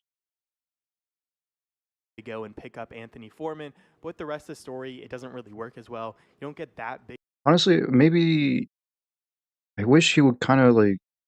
I still remember like the mission. I think like I understand actually. Maybe he's right on that. Maybe the Thomas Down mission. I understand because it is like iconic. I shouldn't say iconic, but remember like memorable of how like Arthur got TB. Maybe he's right on that. Maybe I agree with that. Yeah, sure. All right, well. Big of an investment into Tilly before this point, unless you're like really spending a lot of time around camp and like hanging out with Tilly. And I just think besides breaking into the house and killing everyone inside to save Tilly, the mission isn't all that interesting, and it's also pretty short. So I just think overall it isn't amazing to me, and because it doesn't really work with the story, I feel like again this is a mission that Honestly, I think this mission here is like filler. Like some of these missions in this game is like kind of filler. Like for example, this mission, like this is definitely like a filler mission. Really, if it wasn't in the game, I think it wouldn't like affect the story of this game at all. But I guess it does help like Tilly's character and her background, I guess. doesn't really need to be there in the main story, but is something nice to be like, okay, Tilly is a character I want to hang out with, and Tilly's a nice character in the game. It just doesn't really do anything to, further the story, but it is an okay mission, so it's going to have to go into C tier. In 57, the place we got We Loved Once in Truth. Actually, okay, here's the thing. Like, Mary's missions? I'm surprised they're still in, like, C tier or higher, honestly. Honestly didn't really like that mission that much, I guess, in my opinion. I would put that mission in, like, D tier.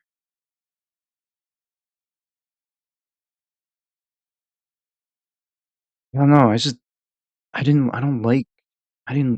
like the Mary missions that much. I hate it. Yeah.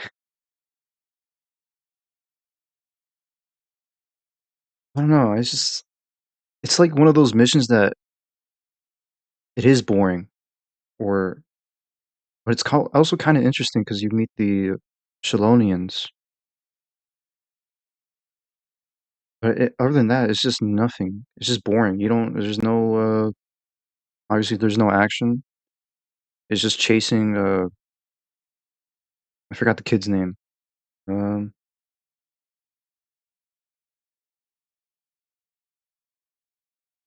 I just forgot the kid's name. I don't know. 3. This one's from Chapter 2, and this mission is kind of deep with Arthur's talking with the Chelonian Master, Arthur and Jamie's conversation. Jamie, that's his name. Yeah.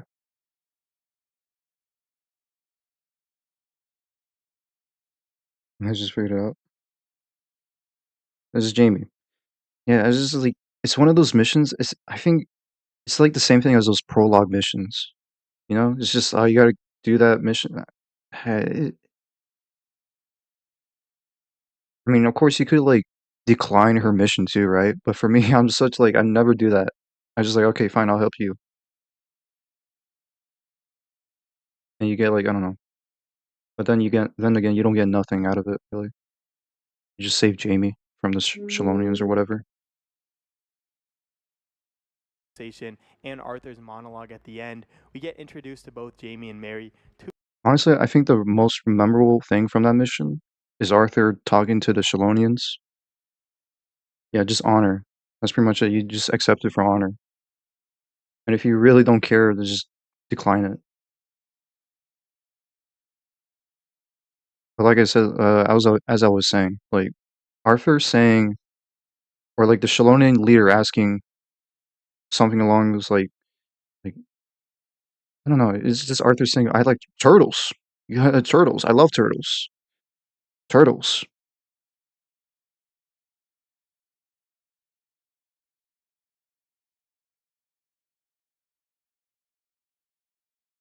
I love turtles."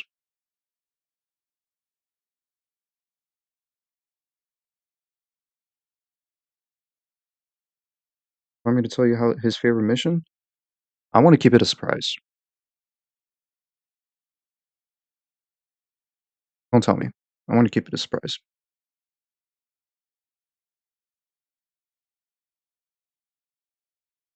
Two solid characters in my opinion. They're both okay, and the horse ride is a little long with the bad horse. Does get a little boring, but I just kind of I'll try love not to all the pause that much. monologues I'll and try all not to the pause that much dialogue in because I this hate pausing. actual Oh my god, mission because he that kind of started. builds a lot more, especially when you What do the fuck? actually talk to the Chelonian Master and Jamie. You kind of see how people get sucked up into these cults and you know what they are actually doing in there. So I do like that part.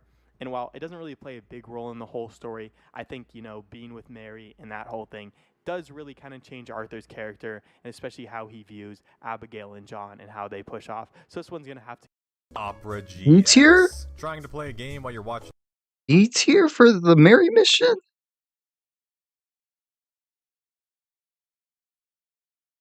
Do you agree the previous ad is relevant to you?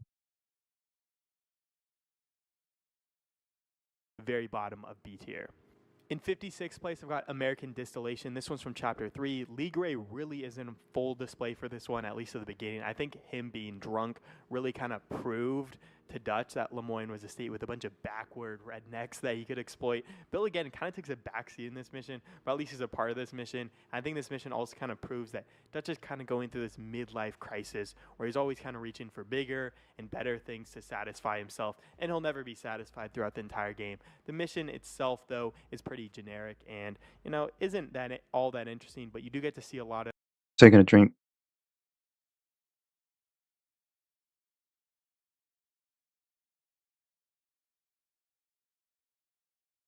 Honestly, this mission was kind of also boring, in my opinion. Kind of boring.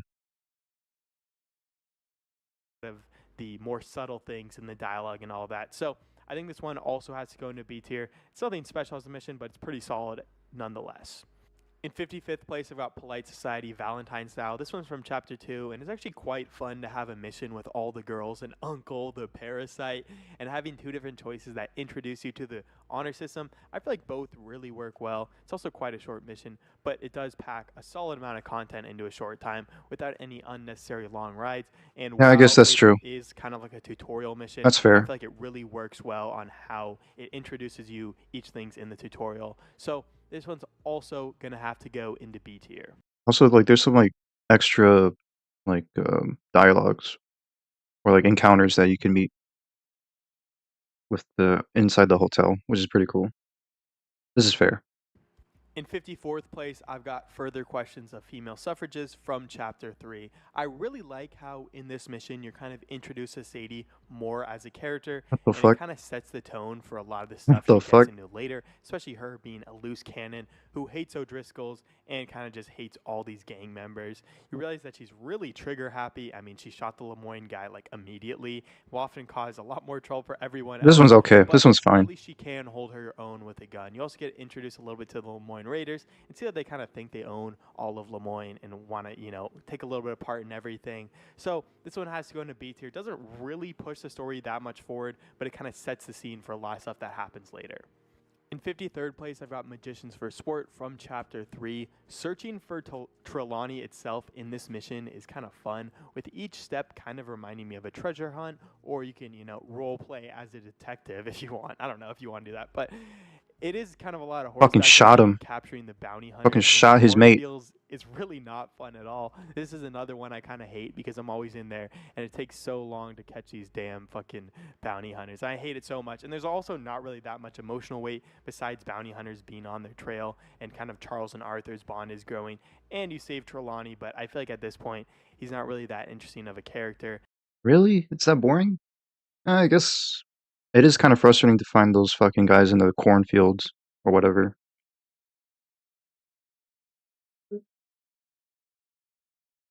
But I mean, I'm surprised he put this in B tier, really. I guess it's kind of not. There's definitely some missions that he ranked that are probably higher than this one, for sure.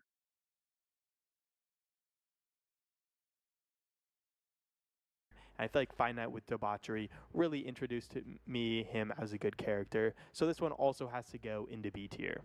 In 52nd place, I've got Preaching Forgiveness as He Went. This one's from Chapter 3. It's a cool, kind of fun mission to do with Lenny, one of your better friends in the game. And you see a lot of good camaraderie between the two of them. But Lenny, my boy. generic shootout. There's not really much going on besides kind of taking over the Lemoyne Raiders hideout.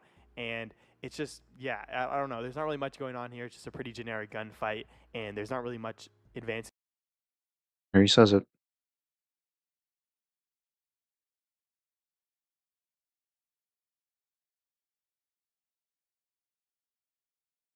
I think this mission's kind of fun, yeah.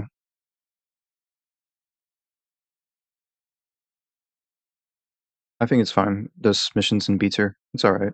In the story, besides it kind of coming back to you later when you do eventually move into Shady Belle. But overall, there's not really that much going on in this mission besides the gunfight. So this one's also going to have to go into B tier. In 51st place, I've got Miss Sadie Adler, Widow. This one's from Chapter 6. The mission itself, again, similar to the last one. It's just a really Yeah, but what if he gunfight, says but like it's nice to kind of finally finish okay. off the rest of the O'Driscolls. Sadie gets her revenge for them killing her husband after she killed like 400 O'Driscolls for one of them killing her husband. But Sadie does have a nice moment where she kind of kills the fat O'Driscoll. But I think overall, there's not much driving this one. So this one's also going to have to go. Never played this one, so I can't give my opinion on In this. 50th place, I've got A Gilded Cage from Chapter 4. What the mission fuck? itself isn't that interesting at all. I mean, you're just walking around a party, but I feel like it sets up the rest of Chapter 4 really well with setting up the poker game that you rob, the trolley robbing, the bank robbing, getting involved with Eagle Flies and Rains Fall, and it introduces Alberto Fusar also to the story, setting up Chapter 5. It also just shows how different the Vanderlyn gang is from the rest of What City the Folk, fuck? and it also really does a lot to like introduce how Bronte is kind of setting them up the entire time, where Bronte's kind of insulting them behind their backs, and Dutch isn't really taking it right. But overall, this is a really interesting story mission, but it's not that fun itself, and the gameplay is pretty boring. So this one, Right.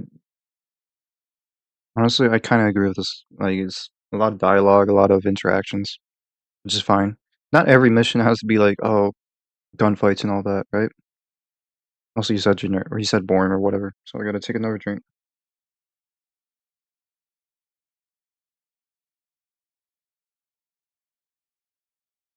It's a fair rank. That's fine. It is boring though. Yeah, I agree, but I didn't mind it. I didn't think this mission was that bad.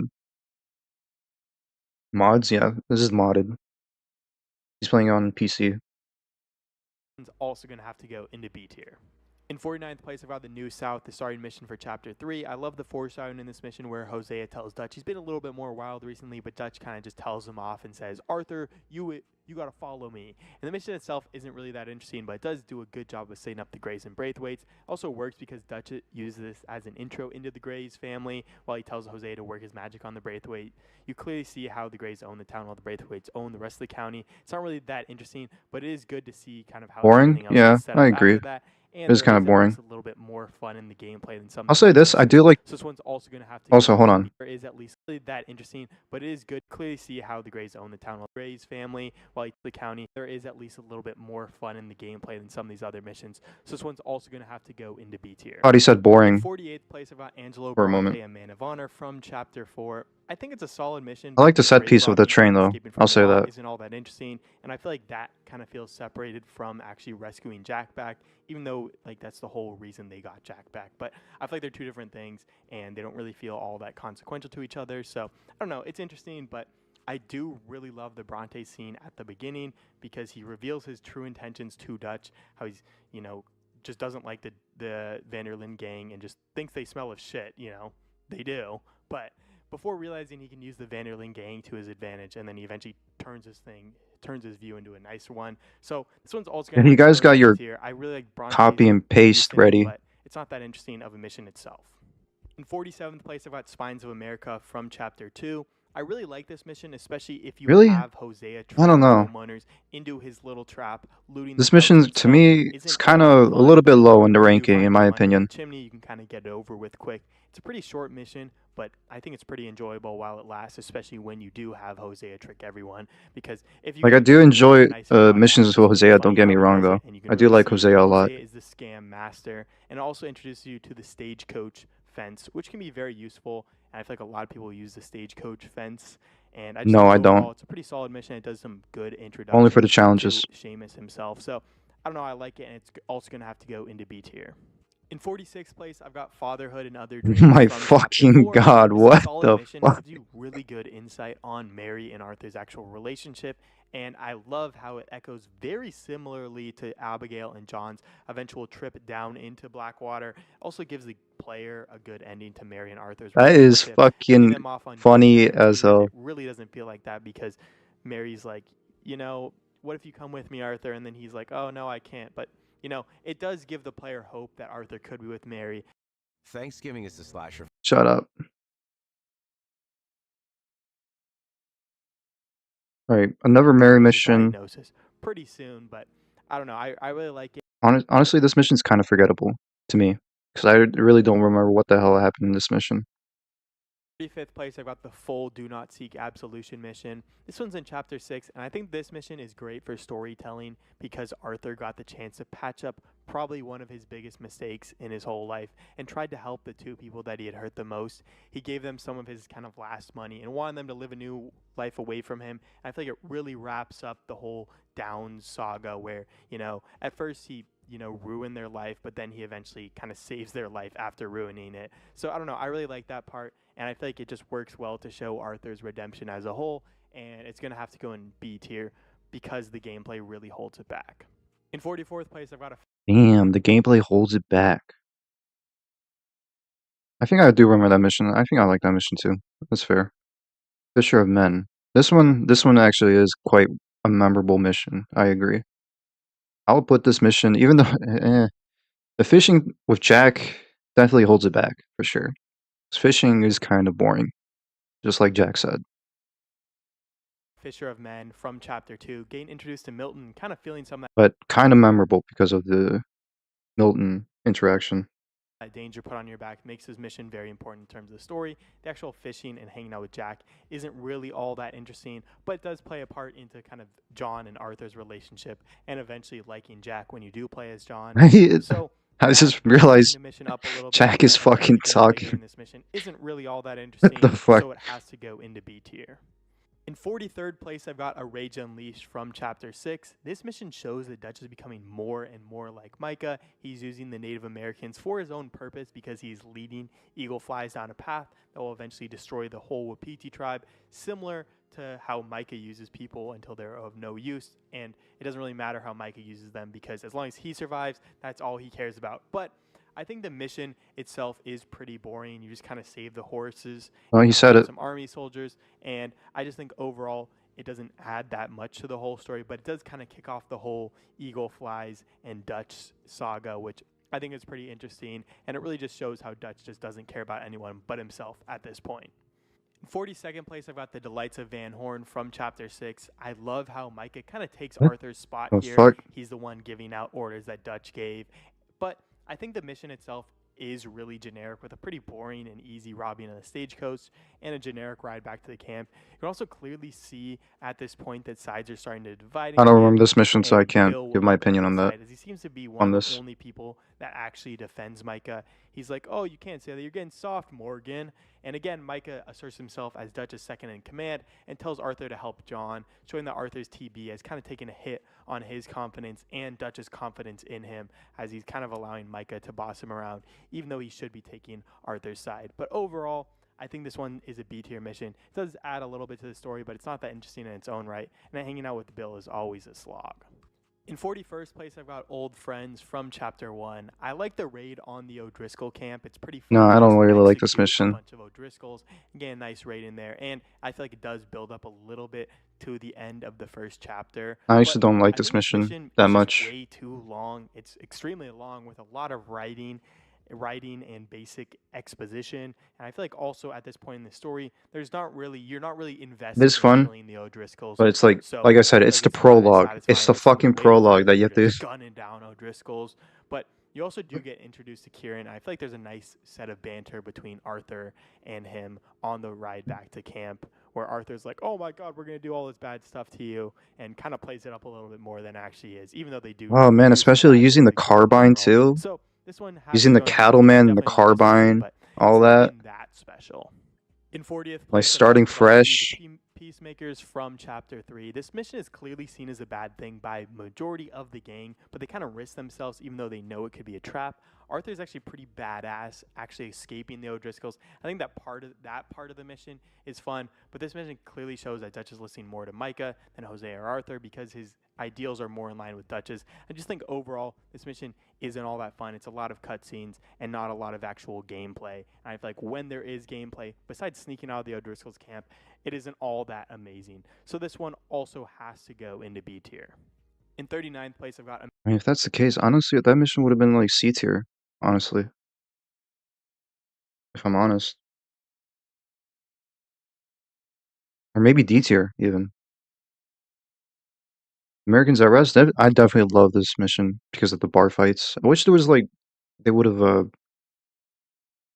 was more bar fights. Americans at Rest from Chapter 2. The melee here is pretty fun, and beating up Tommy also is a fun time, but the mission here is extremely short. You get a nice bit of the vibe of Valentine as this kind of solid Western-themed town, and meet both Trelawney and Thomas Downs. Overall, it's a pretty solid mission, but it's just way too short to go any higher than B tier, so it's definitely going to have to go into B tier. In 38th place, I've got Paying a Social Call from Chapter 2. This mission is pretty fun. You get to Yeah, go this out mission's with alright. I John like this and mission. Bill and lead an assault on the O'Driscoll hideout. It's pretty fun to just shoot at the O'Driscolls at this point. On the way, you do get to learn a little bit about Kieran and kind of the differences between the O'Driscolls and the Vanderlyn. And he says they're a lot more similar than they are.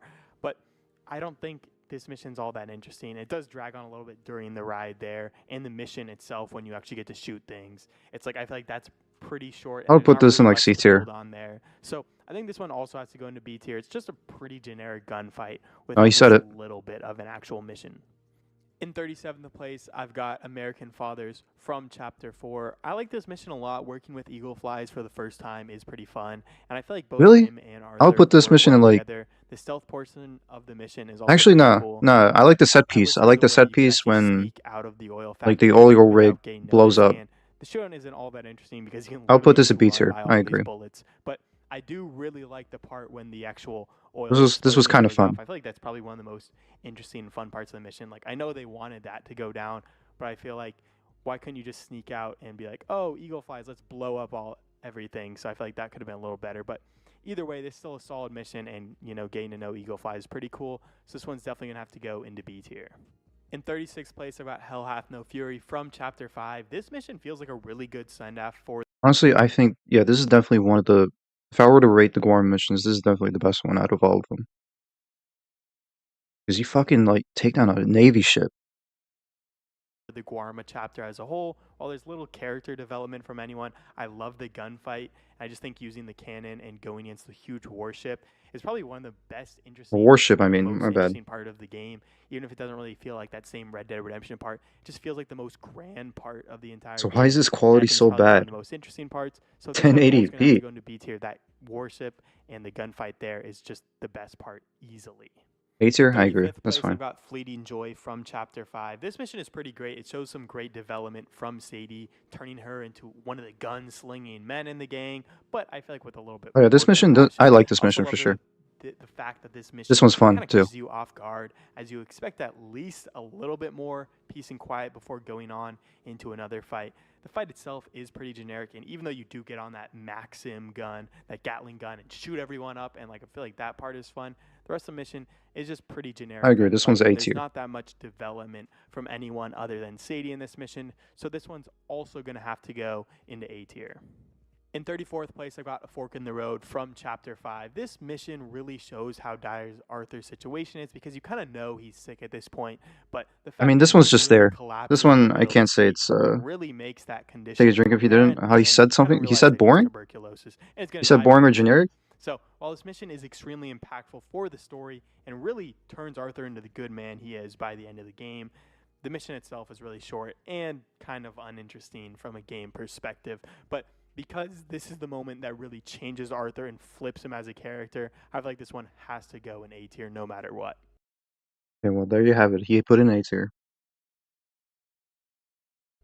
In 33rd place, I got the Battle of Shady Bell from Chapter 3. Even though the mission itself isn't that interesting, it builds a lot of people's characters. John seems like he's more willing to get out of the life and is growing disillusioned with Dutch and Hosea's plans. You also see that Cornwall and Milton are definitely still on their tail. I mean, they find the Clemens Point camp. Yeah, this and one's kind of will fun, yeah. continue to follow them until he captures Dutch himself. And it kind of shows that the whole gang is a cult, as they won't turn in Dutch here. Yeah, honestly, They're this all this actually mission's following Dutch's rule. mission's And alright, Dutch yeah. is the big guy he is. So I don't know, that's pretty interesting. And you also see the split between Dutch and Molly, where Molly will then go on to talk to Milton. And the mission just shows that Dutch wants to get that one big score and then ditch the country overseas because he says they only need a little bit of time at Shady Bell.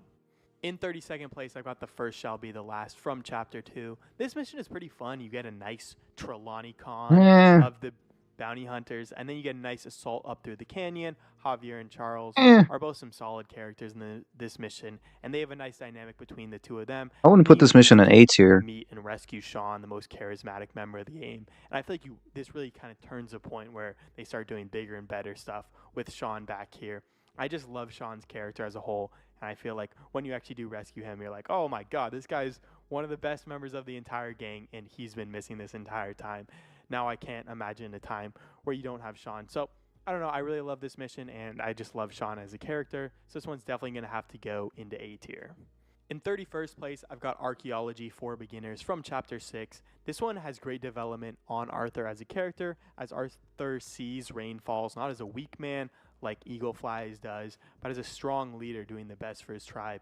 At this point, he kind of realizes that he doesn't just want to follow Dutch's plans and wants to get all the people he actually loves out of this vicious cycle of violence. But the mission itself isn't really that interesting in itself. You just go down, you sneak around, you get the chanupa from the camp, and then you bring it back. I mean, it's not that.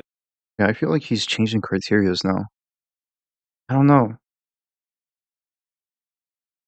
I feel like he's changing criteria mid script, like mid ranking these missions. I like how both of you I like how both of you type boring as fuck, like at the same time. This guy thinks it's not well. He said it's not interesting, but story wise, following the story criteria, it's A tier for him.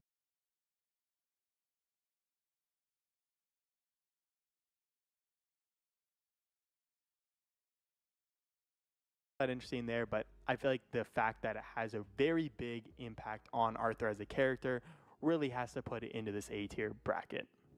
In 30th place, I've got A Quiet Time from Chapter. Alright, this is definitely A tier, for sure. Fucking good old time with Lenny, being drunk and shit. 2. This is just a really chaotic and fun mission for the first time, but it does lose a little bit of its charm each time you play through it. The first time I played through it, I was like, oh my god, this is an S tier mission, but then the more times you play through it, it loses a little bit of its charm because you like know all the spots, but the first time it's just magical because you don't know where Lenny was. Okay, he has a point there though. Like every time you play it though, it lost its charm. I agree with that actually. Cause it is fun and shit, like the first 3 times, but now it's like, yeah, I understand now. Like, yeah, it kind of gets like, okay. Still, it's not bad. Still a good time with Lenny. Whether you want to be caught or not, or whatever. The funny dialogue, the funny encounters, and all that. It still holds up, I think. Maybe B tier, fine. But like, I don't mind A tier. And you actually kind of felt like Arthur for a little bit. You're a little sauced out when he is, but the mission's kind of nice and short, but I think it is one of the most fun missions, and just kind of seeing everything, especially for the first time in there, is just super fun. So this one definitely has to go in A tier just because of how chaotic and amazing this mission is in general. I've never seen those. Shut up. In 29th place, I've got the Advertising the American Art from Chapter 3. This mission, to me, is extremely important. Not only do you get introduced to Catherine Braithwaite, kind of the antagonist of Chapter 3. You can tell she's I don't know a about this really mission. cunning woman. The mission itself and It is kind of Escaping fun, I guess. Hosea is also pretty fun. I think the insight it gives you into Dutch and Hosea's mindset of robbing both families shows how they both think they're smarter than both families and kind of finesse them, and just how they're overconfident with that.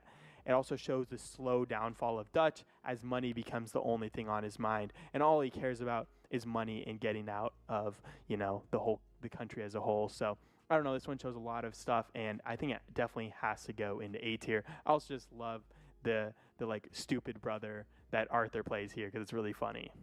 In 28th place, I've got An American Pastoral Scene from Chapter 2. This mission just really reinforces that Micah's a loose cannon and likes to do very dangerous things even if they can get him killed. It's also just pretty fun robbing the wagon and like having Micah mess with you.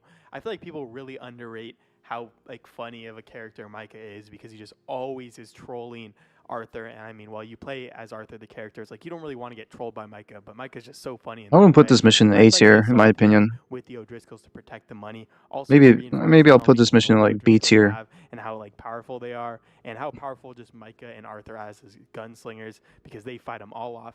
Just overall, I really love this mission, and I just kind of like hanging out with Mike, at least at this point, where you don't really hate him. He's just kind of this guy that messes with you at this point. So this one definitely has to go into A tier. In 27th place, I've got Horsemen Apocalypse from Chapter 4. This one really gets carried by the shock factor, in my opinion. First, you talk to Sadie. Yeah, this mission, I fucking love this mission, yeah. A tier for sure. She is. But then you get to talk to Dutch about the real plans. Fucking set pieces with the characters, and then you get to see Mary Beth just the shock Like, value, oh my God, it's Kieran.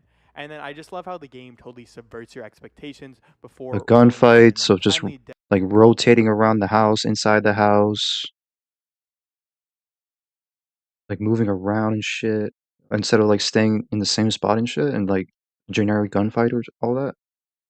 I think they did a good job with this mission with the set pieces. I think, in my opinion, this mission is S tier, in my opinion. death by another Vanderlyn gang member. This one isn't really as memorable. I feel like the shock factor really is like, oh my god, Kieran's head. He's holding his head instead of like, oh, Kieran died. I feel like it was a little bit more shock factor than like, oh, Kieran died. But overall, this mission does really well. And even though the gunfight itself is kind of generic and boring, it really brings back Fuck. the O'Driscolls in as a powerful antagonist force, and that's why I have to put this one into A tier. In 26th place, I've got Icarus and Friends from Chapter 6. This mission is great, from going in that hot air balloon, getting these great views of the world, which is one of the most unique things in all of Red Dead Redemption 2, to that shootout in the hot air balloon, to then Arturo dying right in front of Arthur, which is just another great shock here. Sadie Yeah, this one's also doesn't mission. really have that I much just did this character mission development today. in this mission, and it really just I like it. emphasizes the fact that she I feel bad for the wants to kill all like the O'Driscolls, and she will not or the stop operator for the until she balloon. does. But it I kinda like that just guy. pisses you off as the character that Sadie does all this, because she really I'll say this though. I mean, then again, like it's a long ride with the hot air balloon, so I understand it is kind of boring, but at least it kind of balances out with the action at the end with the hot air balloon and all that. Rip Mr. Bold, yeah, for real. Poor fellow. Fucking love that guy. ruins this whole mission, because she gets you as Arthur into a gunfight, and she kills our boy Arturo. So I don't know. Overall, that part is a little bad, but I do really just love the whole hot air balloon thing. I think it's the most unique part of the entire game. So this one also has to go into A tier. In 25th place, I've got Blessed Are the Meek from Chapter 2. This mission really shows Micah's true colors. You don't really know him as a character until here, and you can see why Arthur doesn't like him before this mission, but this one Won't just say his shines fault. the light Yeah, I on how agree. explosive, unpredictable, and violent he is when he goes into Skinny's house and shoots him and his wife up. Besides that, I feel like this is still What a the fun mission, like breaking Micah out and then doing a shootout with the whole town. And the fact that this is just such Yeah, a this one's fun. beautiful Shooting up moment where Strawberry and oh, shit this is the with rat, we wanna Micah. leave him in here.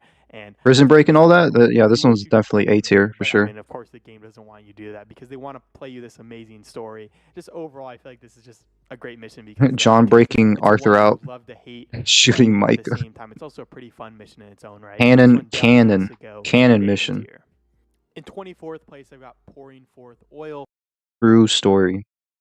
from Chapter 2. This is a really fire mission. I love actually going on the way to the train with Sean and John just messing with each other. Just Well, the this whole mission, yeah, this camaraderie of the mission's group. yeah, Robbing this mission's pretty good passengers too. is I also like kind this of fun, mission. and it introduces you to the robbing train mechanic. Then the law turns up, and the resulting shootout's fun. And also kind of getting introduced to Lemoyne. It's pretty solid in this mission, and just overall, there are a couple parts, but I feel like this one is just a pretty Although, generic like train. okay, he fucking said it. All right, well, I was gonna say it does drag on a bit, but I like the. I mean, it is kind of badass. Well, he said it. I'm gonna take a drink. Robbery, but I feel like because it's like the first time you're really robbing a passenger train. Oh, copyright. I feel like it really elevates the experience here, and doing it with probably the three most interesting members of the gang at this point, with Charles, John, and Sean. I feel like it's really fun in that right, so this one's definitely going to have to go into A tier. In 23rd place, I've got An Honest Mistake from Chapter 3. I just love this mission because you don't really expect it to be Also, yeah, this mission's kind of cool as well. to be a generic regular stagecoach robbing, to go down with like of course a couple of hitches, like of course it had to be a bigger gunfight, but the whole thing I like this mission. like you have to hide in the little barn and then you have to do all the stuff with Uncle. It's just really fun, and I feel like everyone attacking Uncle and Bill for doing all the dumb stuff is really funny to me. So Yeah, for real, like the banter. I fucking love the banter between the two, or between the gang in this mission. I don't know. I just love this mission. It's so fun to do it with like two of the stupidest people in the entire gang, with Uncle and Bill. And you also see that Cornwall can kind of fund this infinite supply of men, and everyone doesn't think you should be messing with him. I also like this like two-part setup of the mission, and yeah, that also Bill ruins the mission for everyone. I also like that part. So this one definitely has to go into A tier. In 22nd place, I've got A Fine Night of Debauchery from Chapter 4. This mission is one of my personal favorites. Why the fuck It's just so different from a lot of the other ones.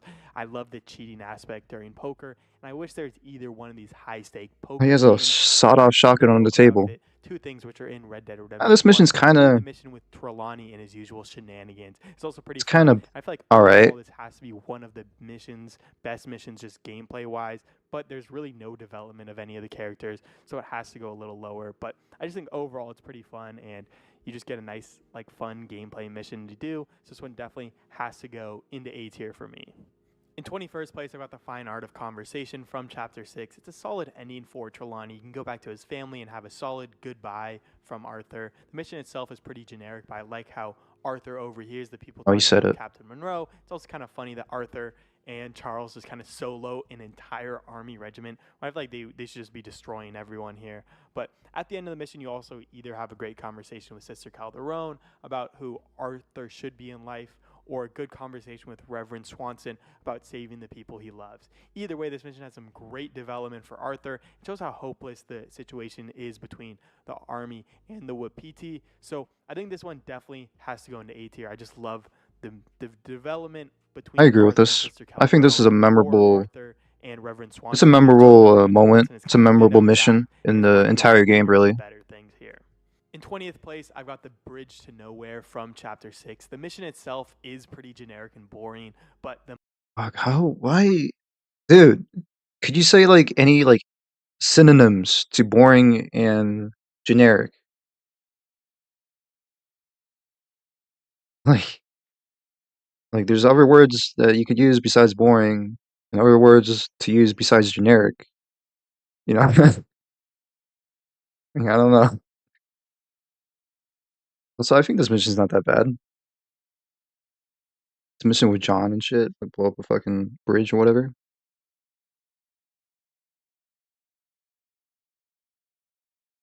moments with John and Arthur bonding are just great. This mission means a lot to the storyline, with John realizing that maybe he has to leave the gang and just start his own life, start anew somewhere else with Abigail and Jack. I mean, he has a family. And it's clear at this point they're both really disillusioned with Dutch's teachings, especially as Oh, he John. reneged himself from those and principles. And this mission allows them to really both realize what they need to do. John needs to get his family out, and Arthur basically needs to risk the rest of his life to allow the people like John and the rest of his friends to, be able to survive when he's not going to be able to. So just overall, I really love this mission, and it just builds a lot of character development between the two of them, really brings back that brotherly bond they had. And I don't know, I just really love this mission, so this one definitely has to go into A tier. In 19th place, I've got Goodbye, Dear Friend, also from Chapter 6. I love seeing Colm O'Driscoll swing. I think that this is one of the best deaths in the entire game, with Colm being oh so confident until he sees Arthur, Dutch, and Sadie all the same time, pointing guns at him basically and saying, "Oh, you're going to die here, boy." And then he began to kind of really fear his death. And you can also see a lot of the friction coming out between Dutch and Arthur, with them almost arguing nonstop during this mission. It's like every time it's like Arthur's saying, "Oh, Dutch, you're going to do this bad thing." And Dutch is like, "I'm not going to do that, Arthur." But you do see Sadie go off the rails again for one last time, killing the rest of the O'Driscolls, which is just really annoying here. It's like, bro, just let them go. They're going to be nothing without Colm O'Driscoll. And I think the mission itself isn't all that interesting gameplay-wise, but it is fun to see Colm O'Driscoll swing.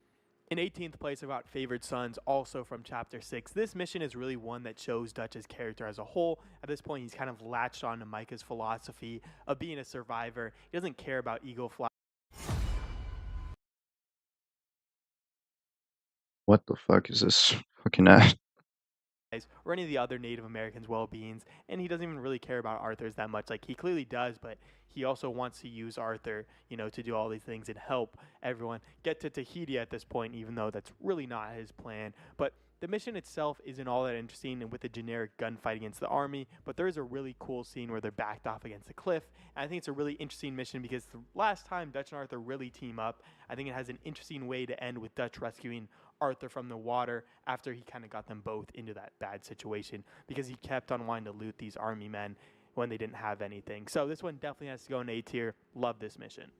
In 17th place, I've got Who the Hell is Leviticus Cornwall? This is And from this Chapter 1, and mission's I like how Hosea warns Dutch about the set Cornwall. piece There's is some nice alright. I like, foreshadowing there. but it I also drags really on. like this mission. It's pretty action-packed with fighting your way down the train, then to the armored It was car. kind of fun, Fight with but the like train I conductor is said, it's a cool as well. prologue that It's you a got to really keep good going over and introduction over into and all over of what again. Red Dead Redemption 2 is, and it keeps the pace of the train robbery pretty fast compared to the first couple of missions. This one really just sets up the rest of the game, and I feel like it does that really well, so it definitely has to go into A tier. In 16th place, I've got Revenge is What the the fuck Dish is he Best wearing? Served Eaten from Chapter 4. This mission has really great development for Dutch. John and Arthur finally see that Dutch is willing to do whatever it takes to get to Tahiti. And this mission's or the like B tier metaphorical Tahiti. for And he me. will do things that will put the rest of the gang into even more danger than they're already in. The mission itself is pretty solid, though, with catching Bronte and running away from the police being pretty fun. But I think that Dutch's ideology really goes out of control I don't in know, this mission. Arthur and I looks feel like like that's what makes it amazing. The rest of the mission is just Johnny kind of a Cage generic, from like, Mortal siege Kombat. mission, gunfight mission that a lot of the rest of the game has, but I just love the end where Dutch puts Bronte's face into the water and then he eventually gets eaten. So I don't know, I love that part, and I think overall this is a great mission. Definitely has to go into A tier. In 15th place, I've got Sodom back to Gomorrah from Chapter 3. Going back to Valentine and just robbing the bank there is just amazing. And robbing the bank with 3 characters. You don't really get that much development and much praise from other members of the gang. It's pretty fun. Bill actually has a plan go well for once. I actually like him a lot more because of this mission. Besides the actual mission itself being really fun and the gunfight being pretty fun as well, Rockstar throws in Arthur going back to Mrs. Down, which really just... Yeah, I think the bank, it depends on like the bank how well it goes. Like if it ends with a gunfight, but for me, it went off kind of smoothly. So I kind of understand like maybe it's not the best mission. It's kind of boring. It's kind of meh. Yeah. And then going back to Mrs. Downs and all that. Maybe I will put this mission in B tier in my opinion. ruins the mood of the rest of the mission and just kind of puts it in a really depressing tone, which works really well, and it just puts into perspective how bad Strauss's business actually is. So this one definitely has to go into A tier. I just love how they contrast the mission with these two, like one side is really upbeat and the other side is kind of really depressing. So it's just a great mission in general. Definitely has to be A tier. In 14th place, I've got A Strange Kindness from Chapter 2. This mission is just perfect because it's the first mission where Arthur realizes he can like make money and, fulfill himself by doing good things. The family eventually does pay Arthur for rescuing their father, and he realizes that good things can make money. Yeah, this mission's and kind that of family eventually does kind of rescue mid. him during one of his tuberculosis spats, and I think that's I would just honestly put amazing, this where mission in the C tier. foreshadowing in this game where you have one family saves him and then he gets to save the family at the same time. It's so great in that way, and I just think this starts Arthur's change into the kind of good man he is at the end of the game. I don't think so. I don't really think so. Yeah, sure, he realizes that, oh man, I did a good thing and I got a good reward for it. But I think he doesn't really stick with that. It is boring though. Game also shows how like Charles is the one who actually kind of helps in a lot of ways to influence Arthur into being a good person. So this one definitely has to go into A tier at Just the because of very, the very tracking top. and shit.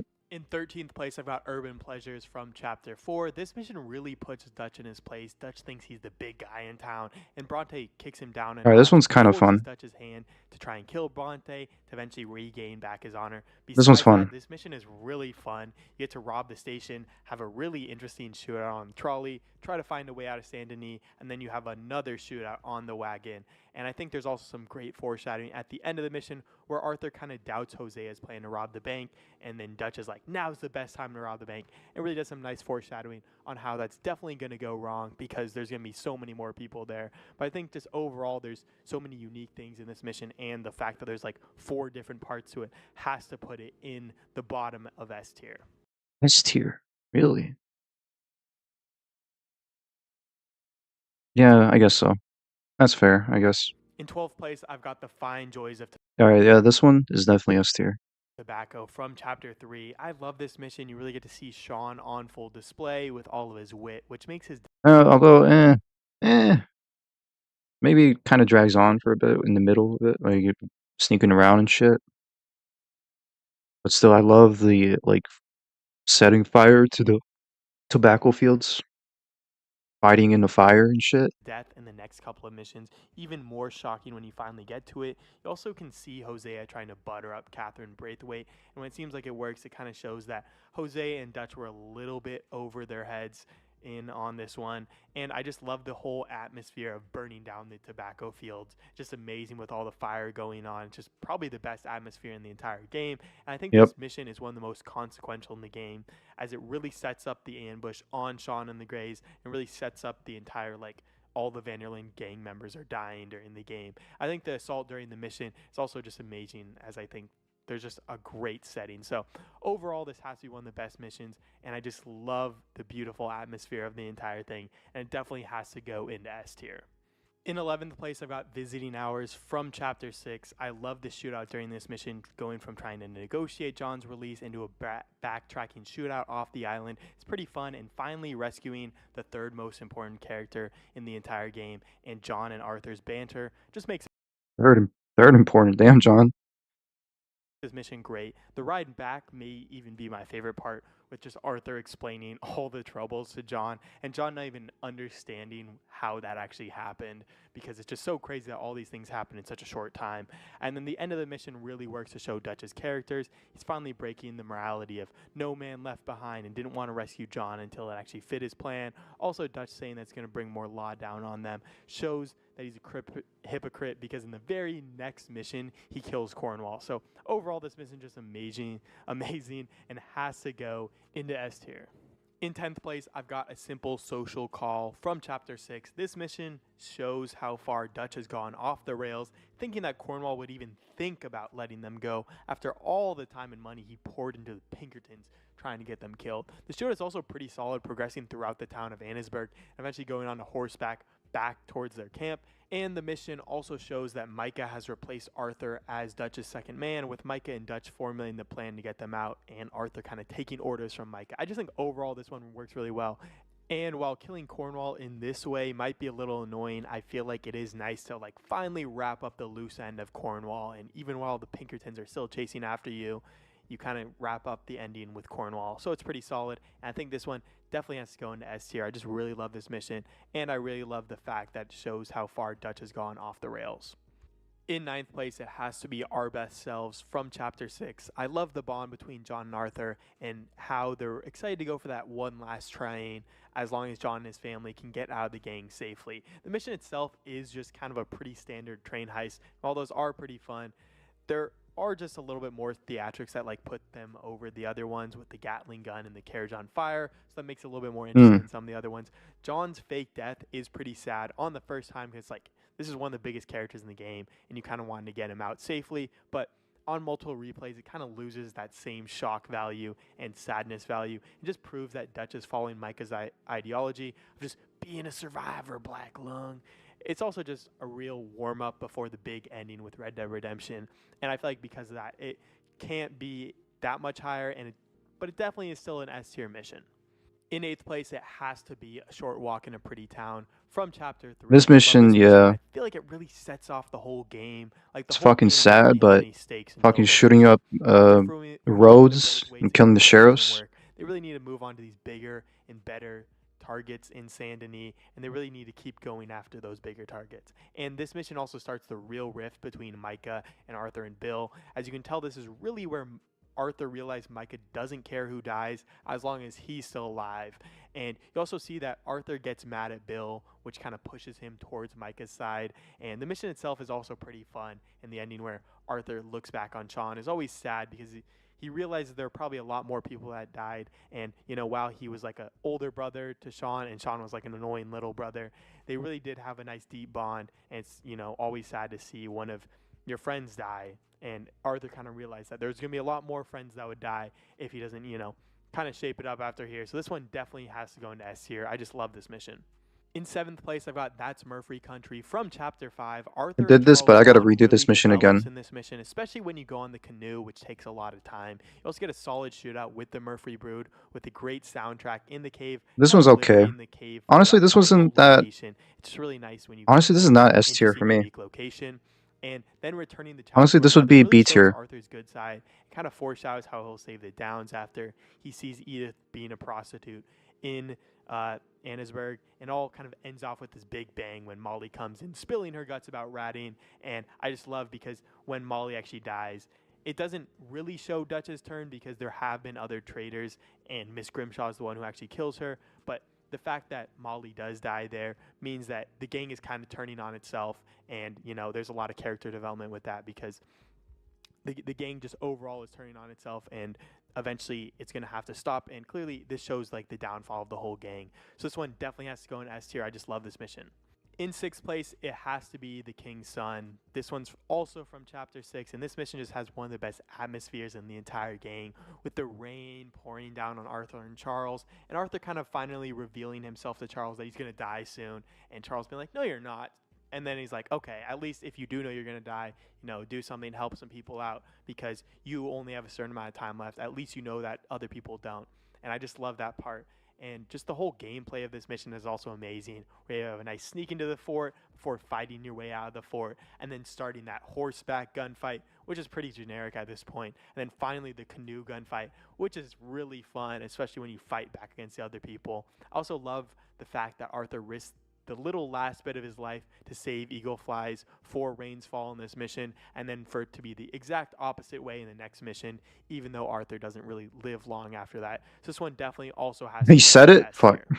In 5th place, it has to be the Sheeps and the Goats from Chapter 2. This mission is just amazing, from seeing the connection and that kind of broken bond between Arthur and John, where they're like, oh my god, you can't live 2 lives. And I think also that's some good foreshadowing, where John's, kind of is like, oh, he's asking about the whole rancher life, and his dialogue with Arthur. Really? Saying like, oh my god, you need to pick between This one, I or think, the other. I would say this And one's, then eventually meeting up with Dutch and Strauss. I at like the this One Man mission. Saloon, with Strauss being kind of like the dirtiest member of the gang because he loans money to the poor people. Who are This being one's taken kinda fun. advantage of, to Dutch, who's like the commander of the gang, and he doesn't really want to get the dirty stuff mixed with the clean stuff there. I don't know, it's really interesting, and you kind of see that Dutch changes into like nastier motives after this fact. After this point where he's talking to Strauss. I don't really know if that's any foreshadowing here, but I think it's kind of interesting. Also, the fact that like Arthur tells John not to live 2 lives and just pick one really foreshadows, eventually becoming a rancher and doing all this stuff with his family. So I think this one is just really great foreshadowing with John's life, and also just a fun mission where you fight your way out of there. I just think overall, one of the best missions in the entire game, and has some good stuff, character building, and, some good gameplay as well. So it definitely has to be in S tier. In 4th place, it has to be Blood Feuds, Ancient and Modern from Chapter 3. Oh yeah, this has one's, to be my yeah, this one's favorite pretty mission S tier, yeah. gameplay-wise. I just love this mission. The sound design is amazing. As the player, you also just want to see Jack back alive and kill Catherine Braithwaite. So the whole gang comes in, guns blazing. I just love that whole part. It's just amazing when you actually go in and everyone's kind of, forward trying to do one thing for the gang. And it's just also the fact that the majority of the fighting men of the Vanderlyn gang also go. And it shows that kind of the Vanderlyn gang at full strength can take out almost anything, even the rich family who hasn't had any troubles for 100 years.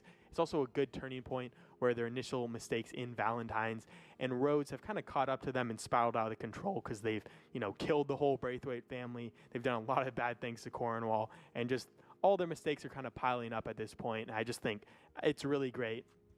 And it kind of transitions perfectly into the Saint Denis thing where Jack eventually gets taken there. So this is just a really great mission. I think overall, it's just probably my most favorite one where you actually like come in, you're like, oh my God, I want to kill this woman. And I just think that that's great about it. So overall, it's a great mission. Definitely has to be S tier.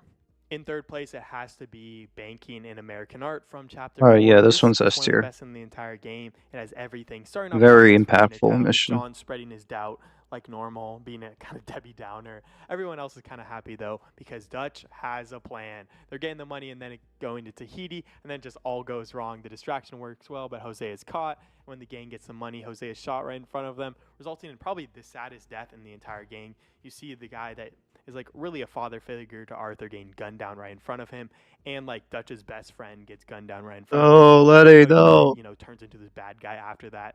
And then Arthur No. finally finds an escape, but John, Arthur's best friend, is caught. No! And then Lenny is shot in front of Arthur. So Arthur basically loses 3 of like the most important and his best friends in the entire gang in quick succession. And then they eventually get out because Charles, his next best friend in the gang, also gets caught. So he loses the 4 of them. And, eventually Charles is realized that he didn't get caught, but Charles sacrifices himself at that point. So it's like Arthur loses John, Lenny, Hosea, and Charles in the same mission. Yeah, this mission's The next person fucked. that you'd hate to die would be Dutch, but you're there, and Dutch is But one of the that's what other makes most it S memorable tier for members, sure. and I just feel like it's such a big hit right here, and it's like they got all this money, and then it eventually goes away when the boat sinks. So it's such a great high here, and eventually, like 2 minutes later, you get the worst lows because all those things, all those deaths mean absolutely nothing because the boat sank. In second place, it has to be My Last Boy from Chapter 6. The beginning of the mission is so sad seeing Eagle Flies totally disregard his father, even though he knows it could be Eagle Fly's last time riding.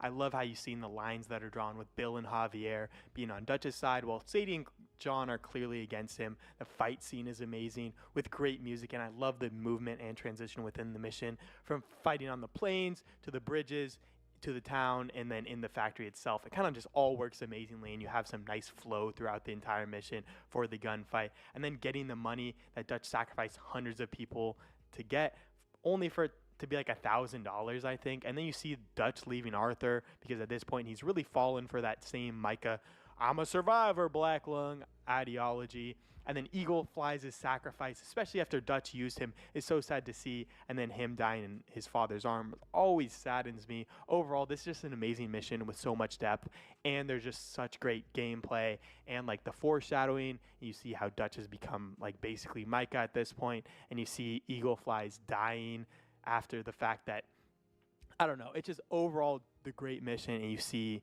Dutch leaving Arthur in there. Okay, I'm not surprised though what his favorite one Definitely is. an S Just tier obviously mission, Red Dead one of the best in the Redemption. entire game, if only there wasn't a better mission. In first place, that has to be Red Dead Redemption from Chapter 6. You see Dutch leaving Abigail because, again, he's just following Micah's ideology of leaving everyone behind. I mean, does he really have to explain it, honestly? I kind of understand why this is like his favorite. Like, why am I not surprised? I shouldn't be surprised.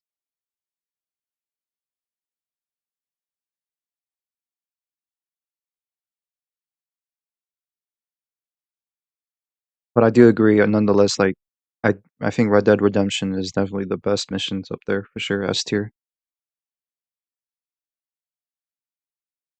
I mean, and let him Just explain it. sticking to his own scene and being a survivor. And then you finally get to confront Mr. Milton, with Milton finally revealing that Micah was the one that was the rat, and revealing that our favorite character was the rat the whole time. Abigail. Bro, Milton has, like, the worst fucking hairline I ever seen, man.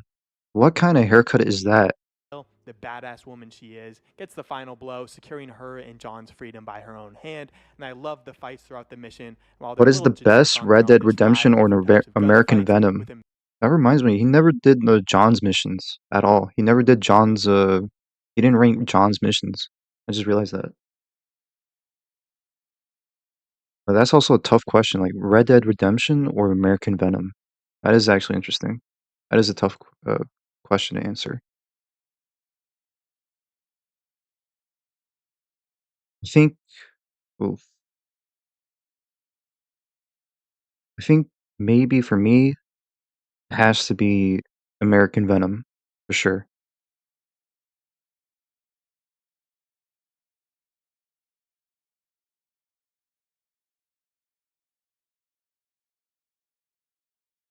I think American Venom is a little bit over Red Dead Redemption for me. Like, yeah, I agree with you, Dubber.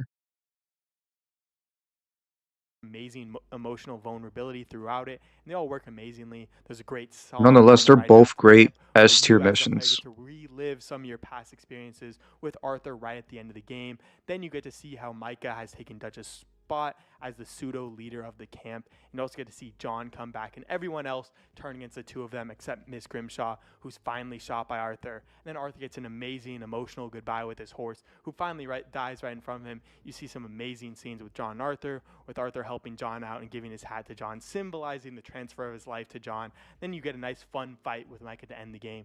And while it's not as satisfying as many people would have hoped, you can still put in a good beating on Micah, and then Dutch kind of eventually realizes Micah's the rat in the last scene, and actually kind of regrets his decisions, but at this point, there's nothing he can do to change it. And it all ends with the perfect ending, with Arthur facing the sunrise, symbolizing the people that will live on because of him. I feel like this has to be the perfect mission to end the game, and just overall is one of the best missions in any game ever. So this one has to go in S tier, and is the best mission in Red Dead Redemption 2. So that concludes my Red Dead Redemption 2 missions tier list. Let me know what you guys would change. And if you guys did get this way all the way to the end of this hour-long video, please like this video and subscribe. This video took me a super long time to make, and I'll be having a lot more videos like this, so please subscribe, as we'll be making at least one of these for Red Dead Redemption 1. Yeah, American Venom is definitely up there because Micah dies. We get to fucking kill his ass. Alright, well, nonetheless, it's a good video. I do have some disagreements. I do have some critiques. Overall, I think the video is pretty good. It's alright.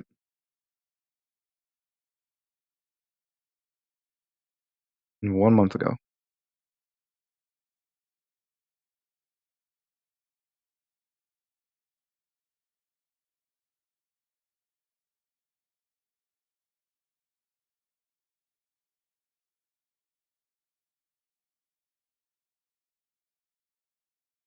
I mean, he's still uploading. I rank every Grand Theft Auto 5 character by attractiveness? What the fuck? What the hell? Yo, I'll watch this in my own time.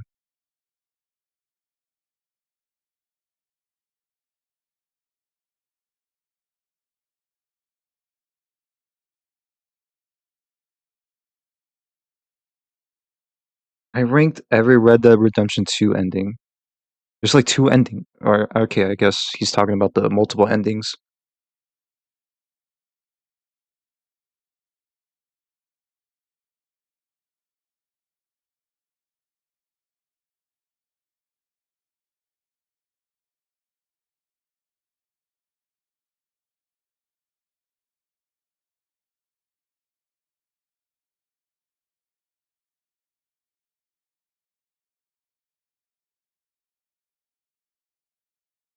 You even did this with Red Dead. I ranked every Red Dead Redemption character by attractiveness.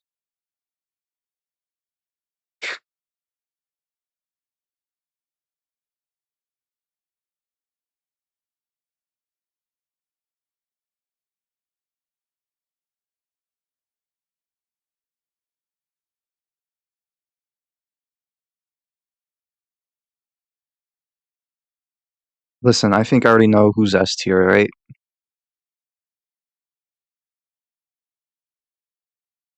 Obviously, it's Bertum. Bertum's S tier. He's pretty hot. It's a Bertram. I'm just kidding. I'm just kidding. Damn. Let me watch a bit of it, alright? I'll watch like 5 minutes of it because I'm gonna call it in like 5 minutes.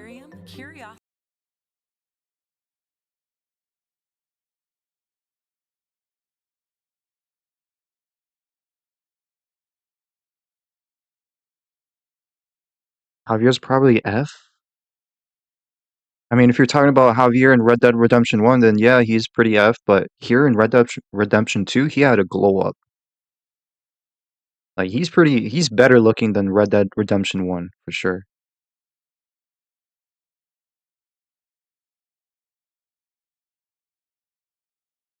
Red Dead Redemption 2 character by attractiveness, starting from the least attractive, going all the way up to the most attractive.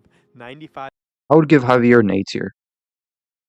of my viewers are unsubscribed, so if you'd like to see more content like this, subscribe, as we'll be posting tier lists super often. In last place, it has to be Joe Mike. Who the fuck is Joe? Don't give me that Joe mama here, alright? Who the fuck is Joe? 49. Micah's friend. Just because this guy is so ugly, there's just a bunch of scars on his face. Okay, yeah, he's F tier. He's Joe from from fucking Micah's like little like group. He's S? Okay, yeah, that's fair. Yeah, Javier's S. His face is all red. His body's all red. He has some really weird tattoos. And just in general, he has to be one of the ugliest looking characters in the entire game. I know, of course, they made him ugly to then make like him and Cleet seem like the bad guys and all that, and to just make it a little bit more Those one of the satisfying guys when you Bronco do brings kill for the him. train But this robbery guy's gets just killed in so American ugly. Venom. I Alright. can't believe that you have him, Micah, and Cleet, all these three ugly dudes always hanging out together. I respect it, but this guy has to go in last place, and he definitely is an F tier in terms of ugliness. In 48th place, it has to be Bertram. No, man, I don't know if I Bertram. love my child if he came out looking What? like Bertram. Just overall, Nah, of man. course, they made him not good looking, and that's the whole point. And I feel like he's just not attractive at all. He's super tall. What do you His face mean? looks weird. Of course, they did model him after a real person. That was actually a small person, but you know, I don't really know. I feel like this is just a really weird one, and Bertram just is so unattractive, so he just has to go really low on this list. He has a weird face. He has some really bad hair. The hair's just like randomly in the back of his head. He's just bald. I don't know. He's just one of the most unattractive characters in the entire game. Bertram He's as... a funny character in his... What is this image?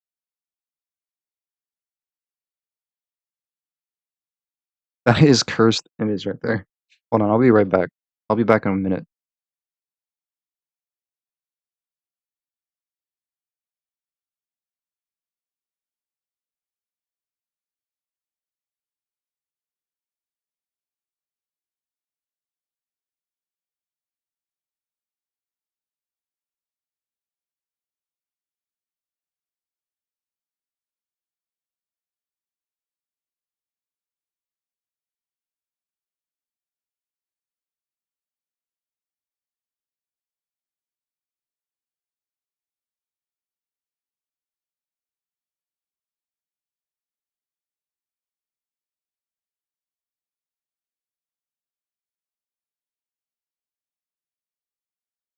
I'm back.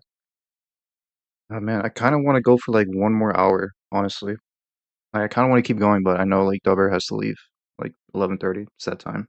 So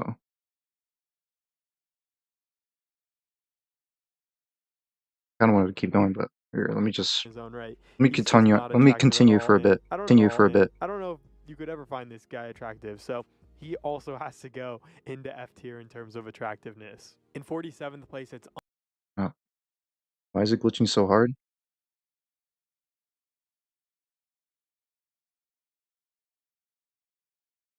Why is Goose too much? What do you mean? What happened?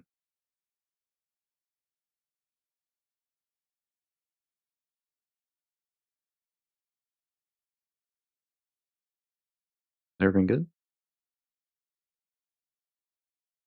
I did drop frames. Yeah. Uncle.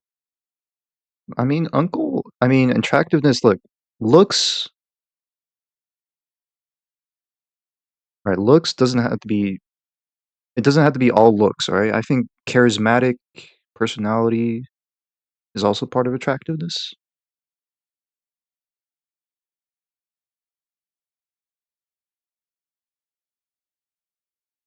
I think by that, Uncle's, then again, he has lumbago, so.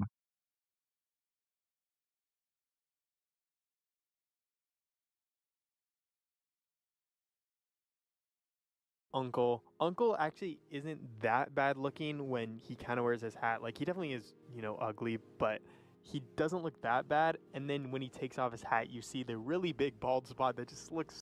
Dude, he's fucking old. Of course he's gonna not be looking old. He's not gonna be looking attractive. so bad on him. And just in general, it's just so bad. He's an ugly guy himself. Like, he's not very attractive. But then when he takes off his hat, it just gets so much worse. While he is a very charismatic guy, I'm not taking that into account at all. And I just think by physical features, Uncle has to be one of the least attractive people in this game. Of course, he's probably just sleeping with people that he pays for. So I don't know. He also gets a lot less attractive in Red Dead Redemption 1, where he has like piss stains on his beard or something.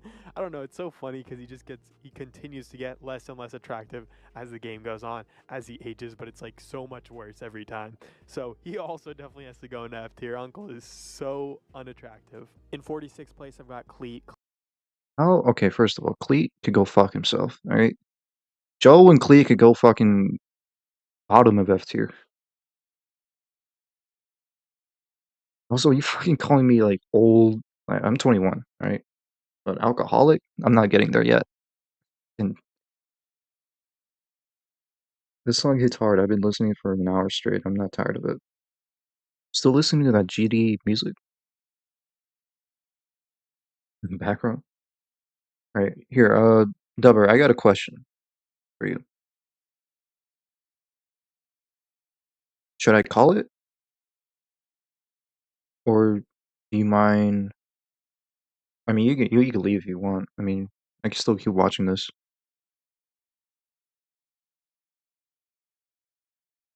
I can keep going for like maybe a little bit more.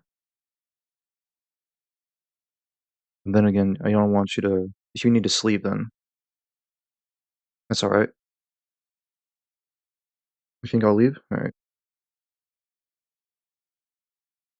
I guess I should leave too, cause I got. Yeah, I guess I should leave. Might as well play like Modern Warfare 3, honestly, for a bit after, before I go to bed.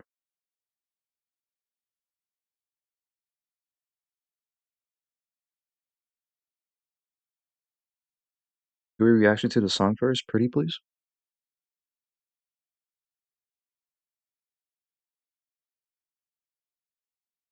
What's the name of the song?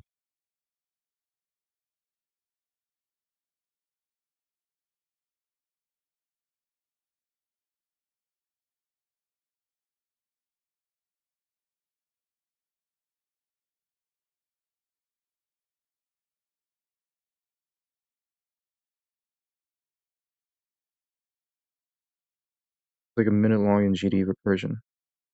Geometrical Dominator.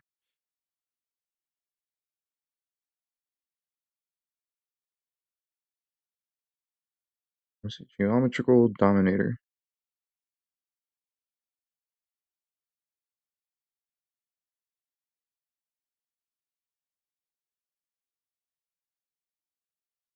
Hold on, let me turn down the volume just in case if it's too loud.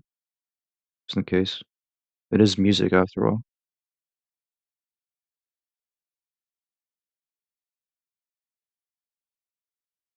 Normal version 3.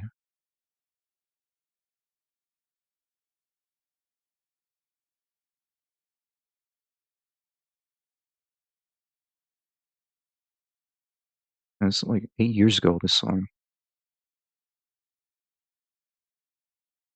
This one's the full version.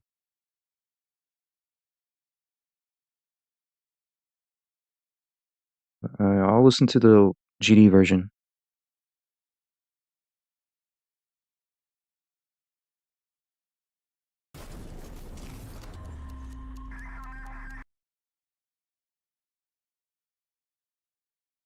Was my stream dying again? I think it's that time. Yeah, I think I'm gonna call it for sure. Because my stream's dying, I think. Alright.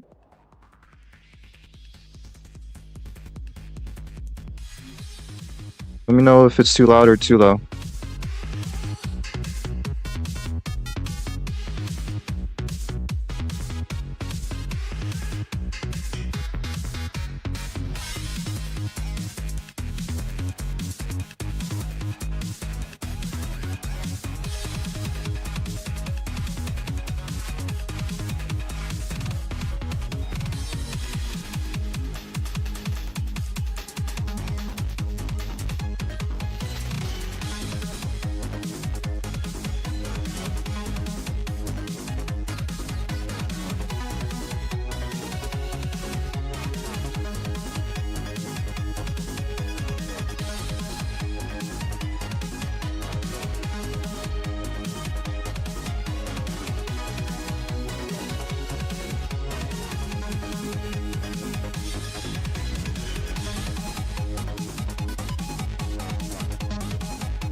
Not bad.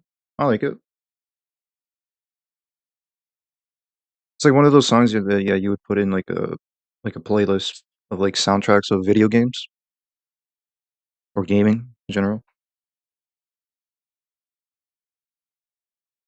That is the only main GD level song that was fully and only dedicated to Geometry Dash. Can't do this, I need lyrics.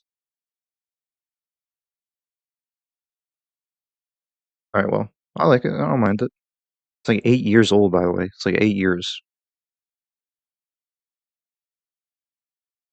I mean, this kind of genre, for me, it was like, maybe I would not search it for, but like, I wouldn't mind listening to this kind of genre of like, this little, like,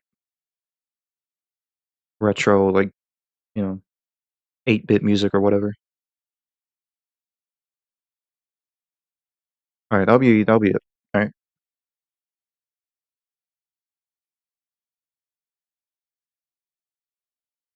Let's end it here before my stream dies, because I think, yeah, my stream is dying.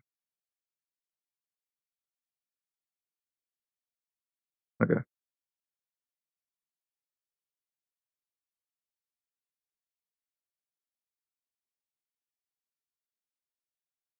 Let me play my outro music.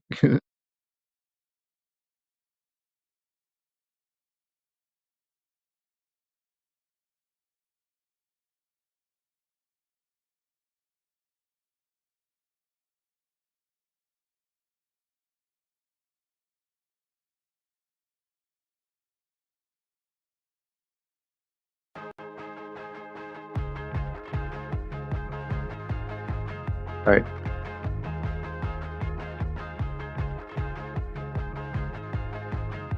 Alright, thanks for hanging out. See you tomorrow. Have a good night. Take care of yourselves.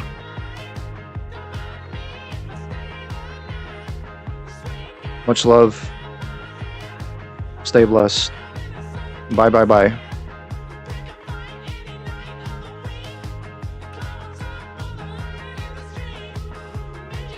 Tomorrow I'm gonna force you to listen to all the GD songs. You're gonna get me copyrighted. You're gonna get me a copyright. I don't care. Whatever.